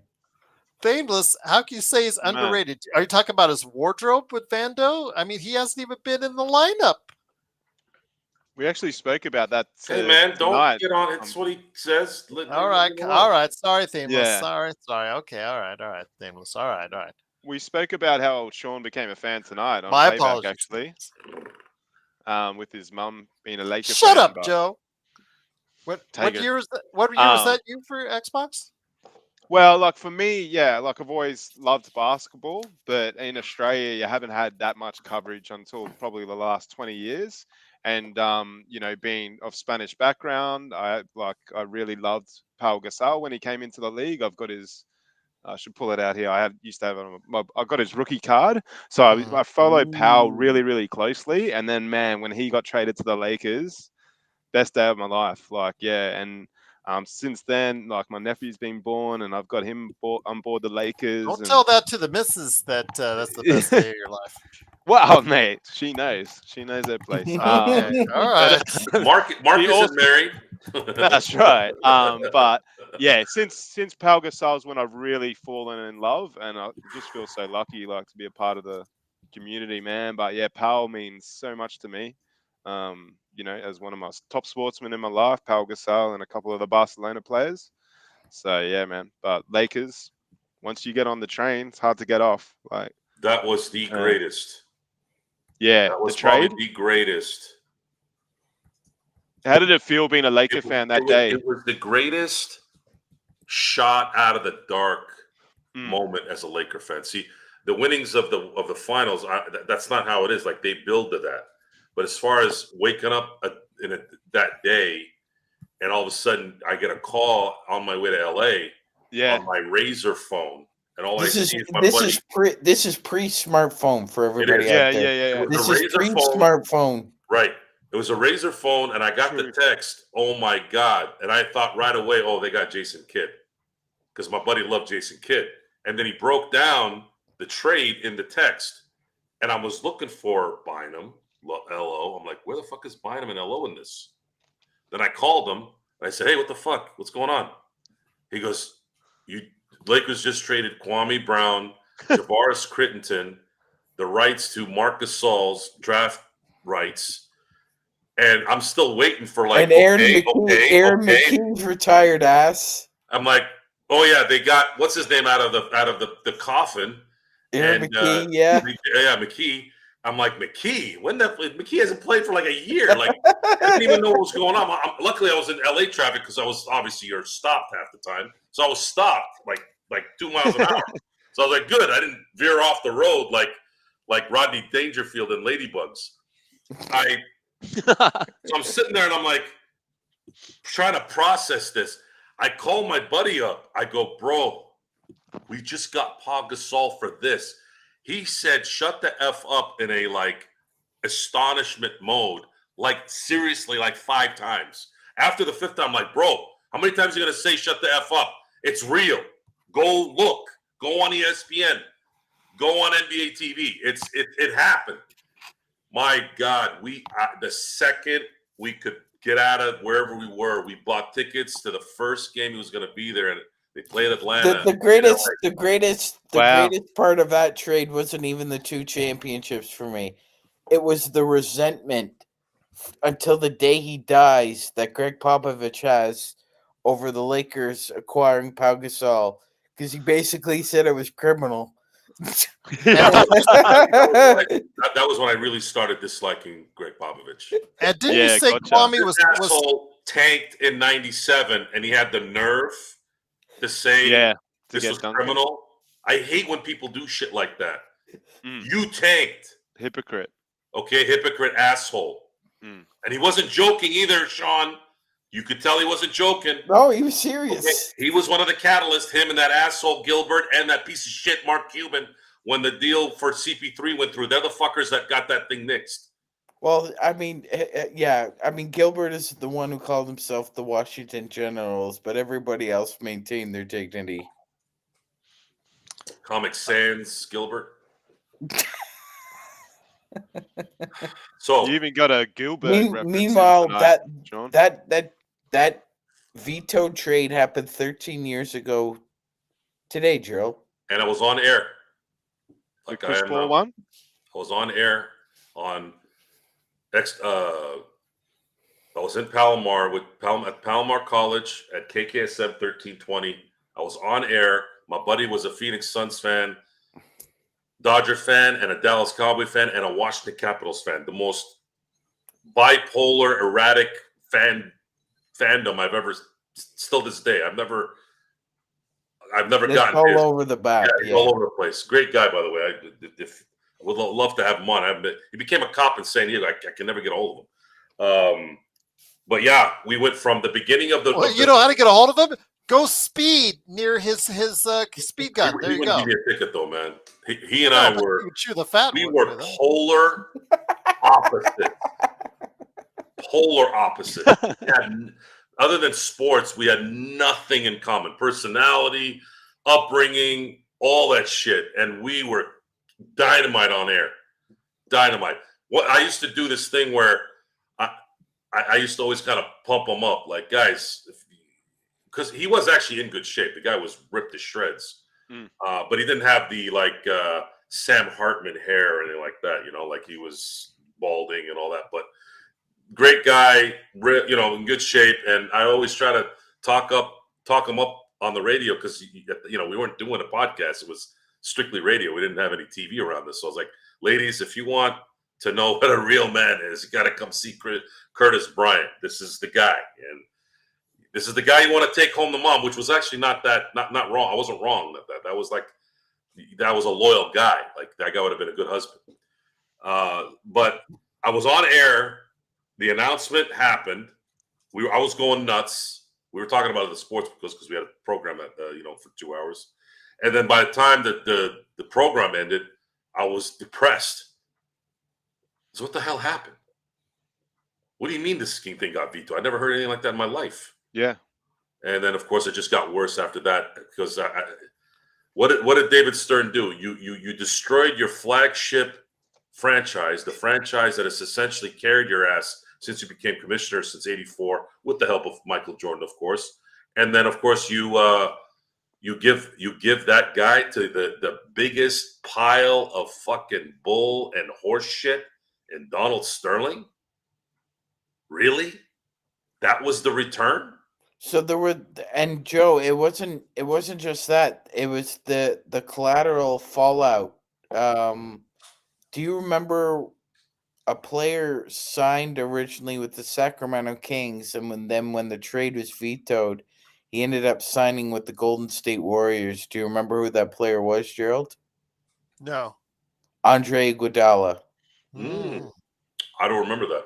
Yeah, he originally signed a 3-year deal with Sacramento, and then when the trade got vetoed, all of a sudden, I remember Woj reporting that Iguodala was going to sign with the Warriors. Man, insane. By the way, for the record, I'm going to keep saying it. 2015 MVP. I know Andre won it. That should have gone to LeBron. They should have had finals. Yeah, they should have had. Yeah, He should have been the second And NBA win Finals in a MVP losing to team. win to win on a losing team. Yeah, he was Yeah, his absolutely numbers. unconscious in that series. Yeah, you look at the numbers; they're just insane. It's weird when somebody like Iggy or Cedric Maxwell wins, the Finals MVP instead of Larry Bird or Steph Curry. It's weird. Yeah, it doesn't seem right. Nah.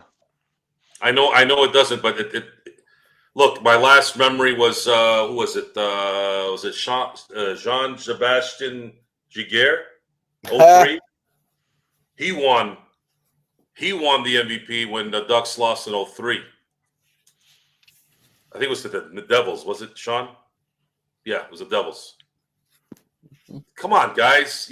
But Joe, make that call the right way. they even said like they don't want to give it to the loser in that case because he had to skate out.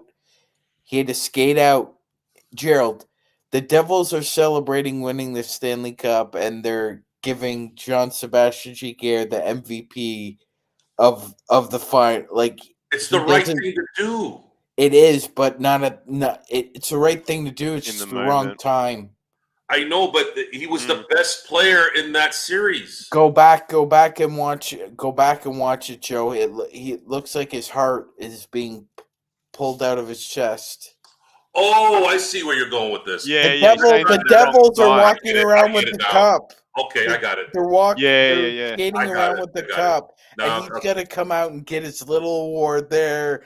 And thank you very much. Yeah, then you got to make a call to present that in the locker room later or something. Yeah, because you still got to have the integrity of the award. Imagine Jerry West. The Boston Celtics have just won Game 7, and you're pissed. You're absolutely pissed because you're the most competitive person probably in the world at that point. And they hand you the MVP trophy while the Boston Celtics are on your home floor with the trophy above their arms, Gerald. Wouldn't that just piss you off? Yes. Having to accept that little award. And, oh, thank you very much. Oh, I'm sorry, I was wrong, Sean. Connor McDavid won it last year. Yes, that's correct. Thameless got it, by the way. Thank you, Thameless. All right. Canada going to win a Stanley Cup? Jesus. Be a long time. I mean, come on. This last one was It'd be a long time. I mean, Connor's like supposed to be the modern day. All I'm gonna say is the Oilers got a little lucky last year. They didn't have to play the Avalanche. They didn't have to play Gerald's Vegas Knights. They got lucky. But yes, Thameless said Panthers beat the Oilers in Game 7, but McDavid got the Conn Smythe. Yes, and the Panthers, they were in the finals against the Golden Knights and lost, and they won it the next year. So we'll see if that means the Oilers will win it this year. But for the Lakers, they did win it, 107-98. If everyone is, we talked about Bronny, kidded about Bronny, did all the stuff we said about Bronny, but he means business. He means money. He generates things because if you go to ESPN.com and you look at their highlights, they've got 4 selected. Of course, 1 for the overall game, 1 for AD, and there's 1 as far as AD dropping another 30 points. There's 1 where he got to connect on the alley-oop. But are we looking at any D'Lo or Rui highlights? No. Should. They were the high point man of the game. Yeah. Guess what the other highlight is? That's Bronny checking into the game. No, Bronny with that. Bronny with the chase down block. Sorry? He had that 1 block near the end of the game, his tender. Yeah. That's Didn't the he highlight. Hit the ball out or something? Went out of bounds, I think. Yeah. But yeah, that's not a highlight. Well, that's what they want, but that's what it means. That's what the Bronny James effect means. Well, while we're laughing, or however you want to interpret the claps all around the arenas for Bronny and all that stuff, to them it means views, clicks, and dollars and cents. And we'll leave it at that. But BD, truly appreciate you being here, Bag and Dragon on Twitch. I'm only cheering for the Lakers because of JJ and Connect. It is, of course, the Lakers Fast Break. Shout out to Aussie on Facebook. Shout out to BTS again for Shout the out, super Ozzy. chat. Shout out to 805 for becoming a member. You can become a member today for just $2.99 a month. And of course, truly appreciate everyone being a part of what we're doing here at Shout the out Lakers Fast SB. Break. Yep. Tomorrow, I believe I will have an NBA conversations as far as some observations for you. Hopefully that episode. But I know at least John Costa, he's going to be here on Monday and Wednesday with his shows as well. Guys, it's been great having you on. 2 hours. Joe, you okay, man? Got through it. Great night. Dodgers still signed someone to help out their depth, though. Oh, yeah. The Dodgers, I'm not worried about. In Andrew Friedman, we trust. Okay. Blake So, Triton coming back was really good. Okay. Conforta is a classic Andrew signing. 1 year, 17 mil, low risk, low payment, high reward possibility. The Dodger fans have become a little obnoxious about just they want to sign everyone. I'm like, dude, just relax, okay, relax. Is it like the Lakers fans now? Just every free agent just gets a gift. Yeah, it's just it's a headache. Yeah. Dude, you can only play 9 people, and Lakers one of those is a pitcher. Relax, okay?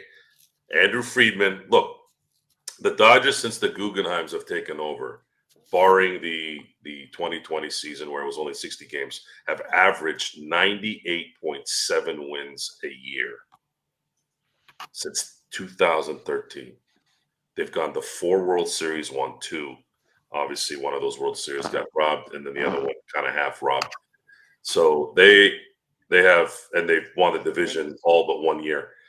These guys are running a clinic of how to run a baseball team, and they're also enhancing everything around them on top of it now. Get your shit together, sit down, relax, and get ready for spring training, pitchers and catchers reporting. Between now and then, just enjoy it. Enjoy the ride. Then we can start enjoying spring training, and we can start enjoying opening day. There's a chance I might go to opening day. I don't know yet, but I'm planning on it.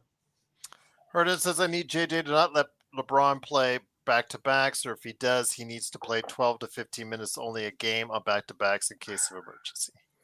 Yeah. Hernan,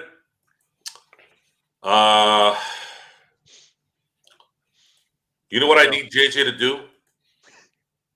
You ready? Stop playing high school players, please. Yep. Pull out the players at the right time as well. Please stop playing Bronny fucking James in games. I don't care if it's up 30 or 80. Go sit in the G League. And by the way, Rob and Jeannie, they're not going to do it. I'm just saying, just talking now. I don't want that guy anywhere near the fucking team, because it's a reminder every game when I see his face at how pathetically constructed this team is. And we're sitting here wanting to get Dorian Finney-Smith to save the day, or Valanciunas to save the day. Then you get dropped 56 by Jokic. I mean, even that as good as Jokic is, 56 is ridiculous. You want to get that guy to come save your season? Yeah. I'll be the Albanian. He did pass Magic for triple doubles, so we're not talking about a scrub either. I'll be the Albanian and Taken. What? Good luck. Hernan wants to give us thoughts on, or actually Hernan wants our thoughts on Bronny's recent play in G League. He scored 16 points. Yeah. A, it's the G League, and B, did you check out the first 2 games where he could only manage 4 points? I would rather check out 0 for 4 from 3. I would rather check out dead cactus in my front yard than watch Bronny James play basketball. Yeah. It's You got terrible. And Darren, I don't know what. Oh, he's watching from the beginning. I don't know what you're talking about as far as being naive. So you'll have to enlighten me on that, and then we can discuss that at a later time. So yes, we do appreciate all your support, Darren.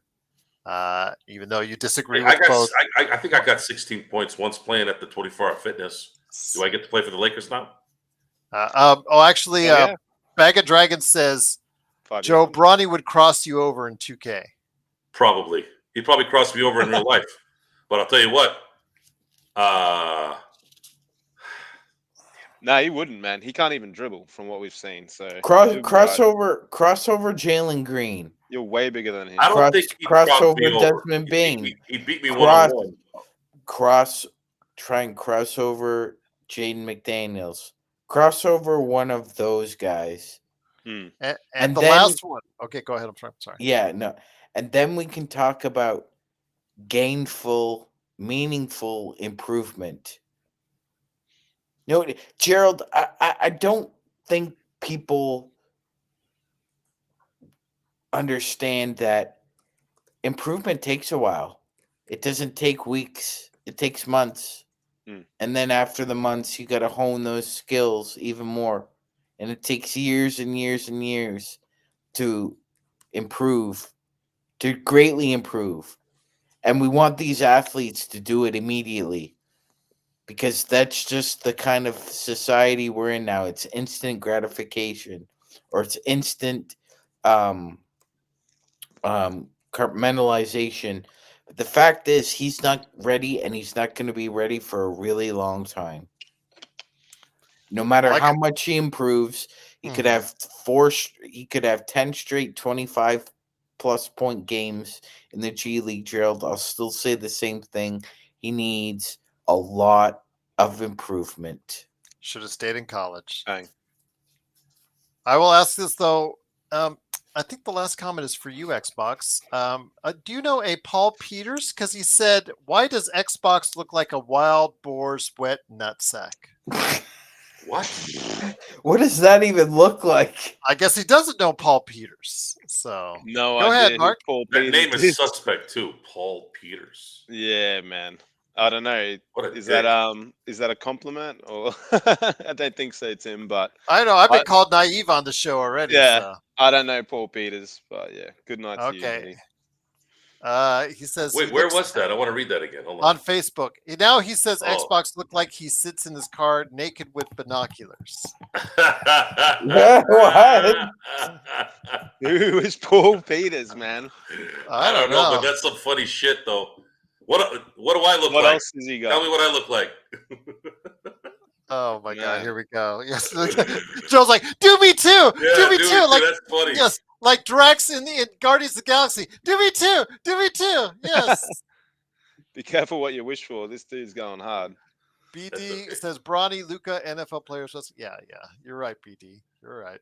But truly appreciate again all the support as we wait for Paul Peters, or did Paul Peters peter himself out? So I don't know. No, he'll be back. Okay, because usually they make the comments about Sean or me or something like that. So yeah, Look, That's if fine. you're gonna get creative and Which- it's funny, That with was Joe they bad. just say chill out. I highly recommend you do. Believe me, there's nothing better than getting. Look, I've had people flip the reverse Uno on me on my own shit at the worst time too, and I'm just sitting there like, fuck. You got to sit there and take it. That's like you're at a traffic light. Paul Peters says that and you're waiting for more, and then he just goes off in But traffic. you look like a guy that looks at windows with binoculars, and I'm like, Jay. PP. His initials are PP. Yes. Come back, PP. PP. All right. I don't think we every can wait for. time I hear the name Peter, it never. I know it's sacrilege in a lot of ways because you got to, at least in my religion, you got to meet Saint Peter to get into heaven. Well, I don't know. Peter is just I don't know. I'm not a fan of the name. you never trust a person with two first names, eh? That is true as well. Like Yeah. Tim Miguel or something. Yeah, that doesn't. Big that doesn't work. Big Pete's House of Meat. So that's a good question. We'll leave it on BD's note here. Why are so many NBA or athletes, such as athletes in general, so good at playing video games? Joe, you are currently part financier for an upcoming video game, Corrupt, on Steam. If you see, let's say, a Laker there, for instance, or a Dodger in the top leaderboard, what would you say? I remember. Or Steeler? Well, this wasn't the last 10 years or even 20 years. I used to subscribe to Steelers Digest in the 90s, and there was a article about the players playing video games. And I think where it comes from is this. It's for a lot of it. I think it's isolation away from kind of being bothered. At least for them, in a lot of cases, they can kind of play video games and be by themselves and kind of go into another world where they can kind of get their mind off, fame and pressure of playing, in the NFL or NBA or MLB. I think that's really ultimately that kind of where that kind of comes from. It's a culture. And I can get into a much deeper discussion on that because I think a lot of times people misinterpret what the actual demographic of video games are. People would be surprised that 50% of players are actually female. And I was surprised when I heard that statistic. Go ahead. I was just going to say, the last episode that he was on, everybody's remarking about his hair and how good it looked. And Marcus like, and now he's a peeper. Yeah, now he's a peeper indeed. So, well, I will admit, I sent a message on Facebook.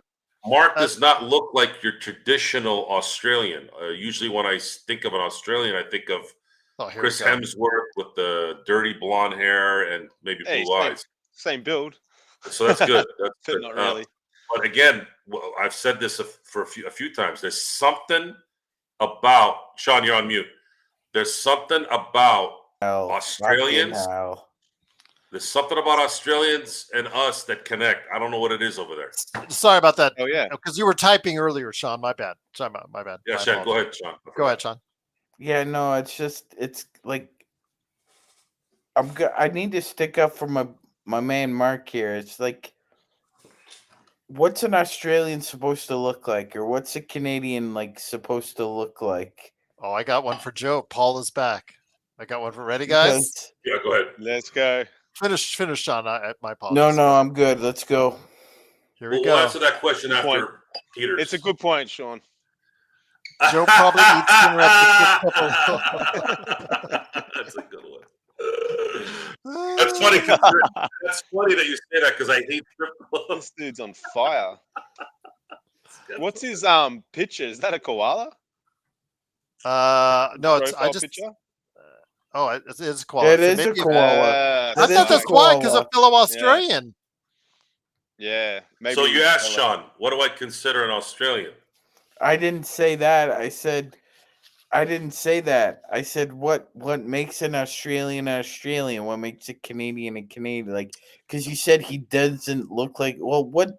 He's a human being. First of all, I've seen different kinds of Australians. They all look different. There's Aborigine, and then there's people. Yeah, it's very multicultural from the north, right? And then Australia. A lot of Italians here, a lot of migration. Yeah. Like you guys in Canada. Australia was found by British convicts, Joe.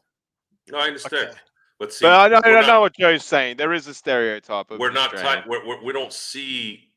I see Margot Robbie. I see Mel Gibson. I see Chris Hemsworth. I see Liam Hemsworth. Most of those are Heath Ledger. They're all dirty blonde. Yeah, Crocodile Dundee is dirty blonde too. They're all Hitler's favorite children. Paul Pierce on that Xbox. I think you should get a paternity test. You're sending out Ron Jeremy vibes. Sorry. The streak is over on that one. Yeah, that was no good. Where's that sound? I didn't even know who that dude is. I like the wrong bit on Price is Right. I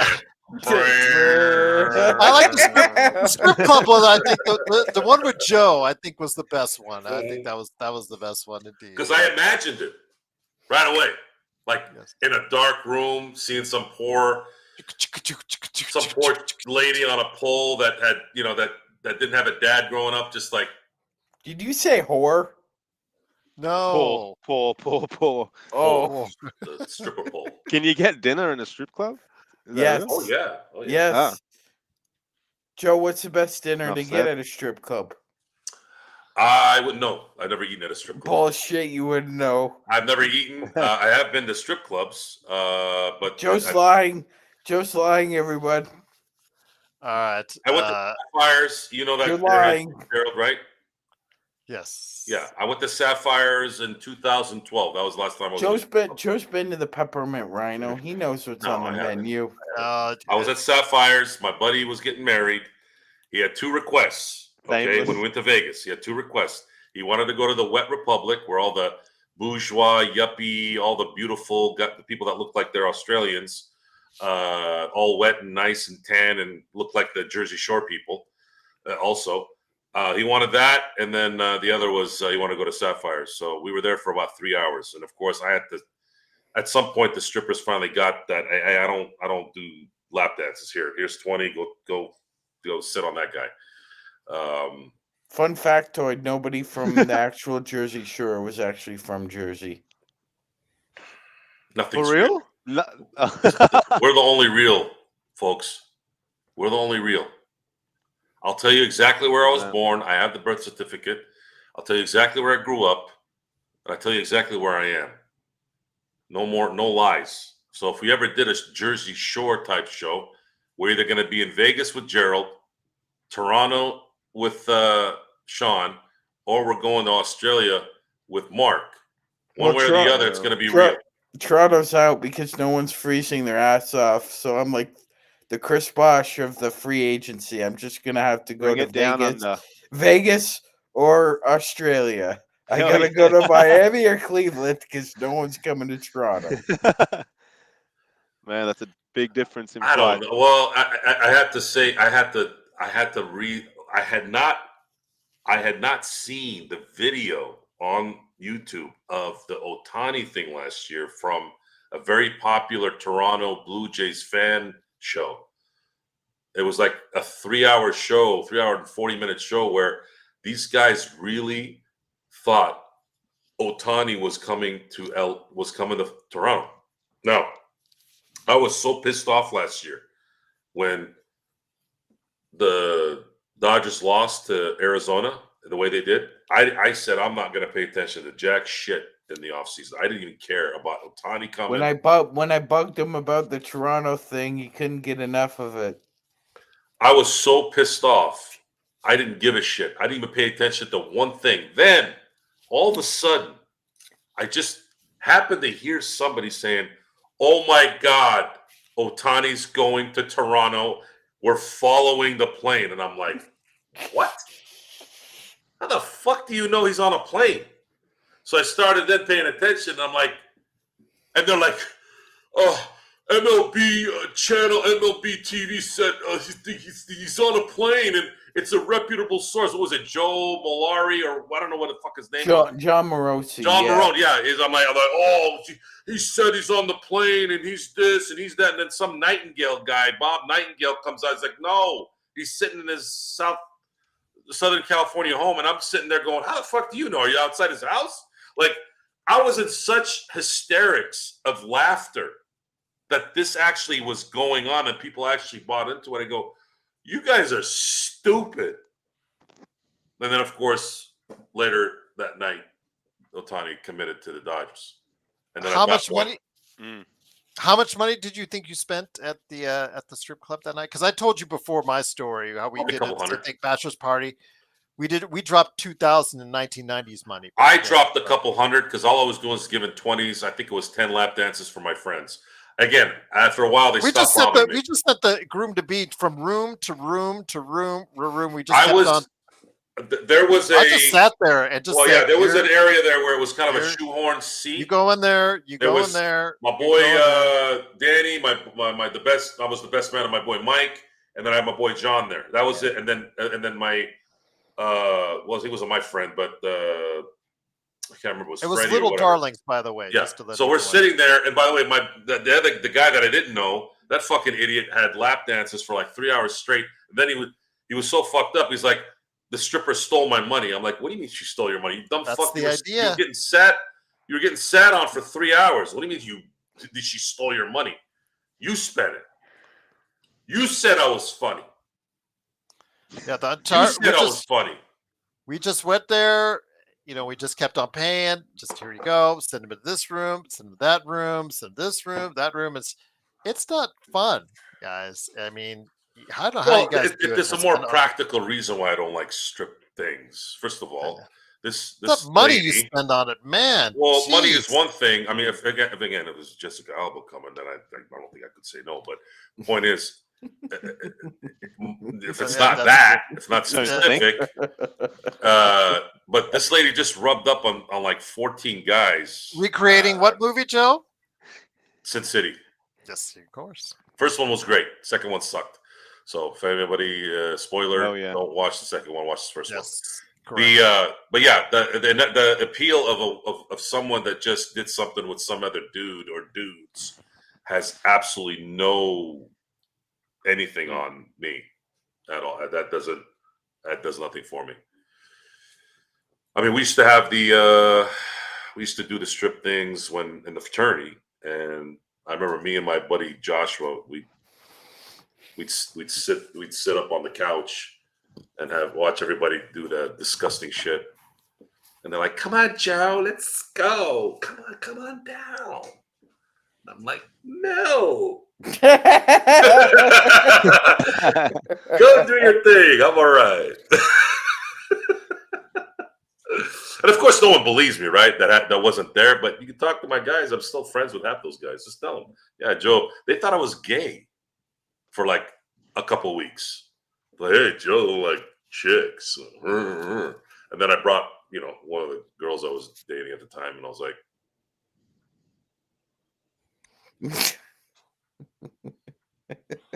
why don't you bring her over often? I don't bring her over often because this fucking floor is a fucking pigsty. That's why. It's fucking dirty in this fucking place. The only reason why I put up with this is because I love you guys. And on that note, grab a mop and a bucket. I loved my carpet. I had a nice little closet because one of my roommate had to move out after about 5 months. I was able to pay the same rent without him there. How do you manage to do that? Because he couldn't afford to stay. He had to leave. And of course, they didn't want to. There were 3 people in my room for about 4 months, right? Mm-hmm. And of course, I'm not going to kick a guy out. There was some issue with the arrangement of the rooms, and I'm like, I'm not going to let my pledge bro sleep outside. Come on, this is, make it work. The room was the smallest room in the house too, by the way. So he ended up getting out after 4 months, and then my buddy ended up having to move after 5 months. The lease was for 9 months because that's the calendar or the school year. And then that last the last 4 months I had my own room and ripped it apart, huh? Yeah, it was. I had a pretty good setup. I had a really good setup in there. It's just the bathroom. The community bathroom was just hard to shower in there and do that shit. Damn. But again, like I said, one of the best experiences I've had in my life, being around those guys. I'm friends with half of them. Still talk to a lot of them almost on a daily basis. I would have never thought I would join a fraternity when I first went to college, but it was one of the greatest decisions I ever made. And he graduated, ladies and gentlemen. Yes, absolutely. You got to finish what you start. I think that's a basic philosophy. Love the school, still do. There's a chance that my oldest daughter might end up going there next. So football team is kind of shit this year. Yeah, Joe. at that time though, Ted Tollner was coaching. He ran the one back office with George Jones. He had Darnay Scott there. They were spitting out a lot of NFL players, and a lot of them were going to the Steelers. George Jones played for the Steelers for a short amount of time, had a little bit of success, not a lot. There was a couple other guys also. I wanted to play fullback, and then when I found out that they weren't gonna use a fullback in his offense, I just kind of said no to football after that. What was your study? Communication. Okay. Nice, man. Nice. Yeah, I would have been what I am now without it, but what's great about that time was I was able to. I always say I could talk street and write you a novel at the same time. Like I can go into college was, I learned how to write papers and I learned how to speak like a CEO. And then of course I can also, right after that, getting out of that boardroom door, I can go into any neighborhood and chat like a normal guy. Yeah. That's what I got out of college. And of course the relationships I got out of college was probably the biggest asset that I've had and continue to have.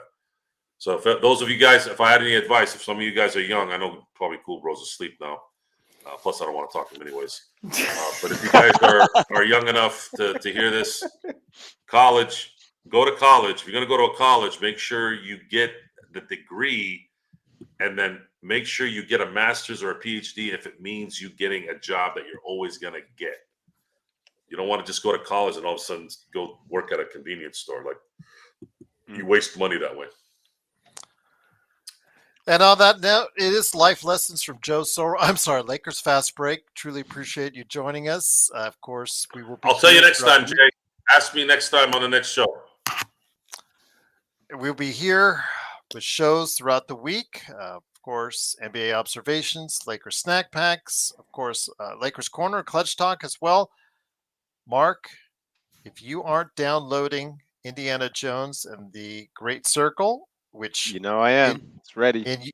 In your location is available to play now. In fact, I got somebody, my crew on the Super BS Games Cast, they were saying, yeah, it's available now. I said, in the New Zealand time zone, because if you're in the US, you know that New Zealand trick.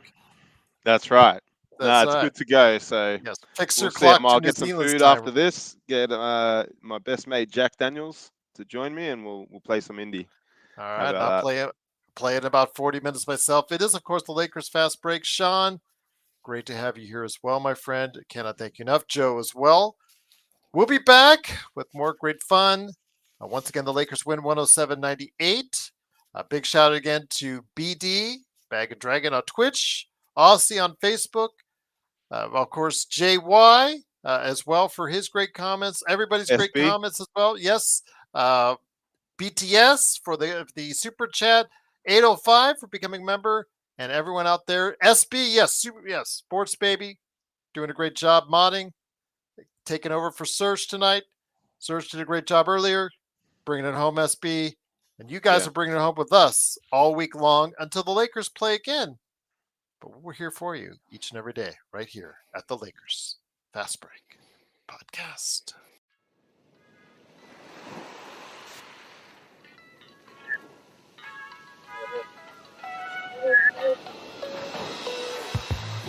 Yeah.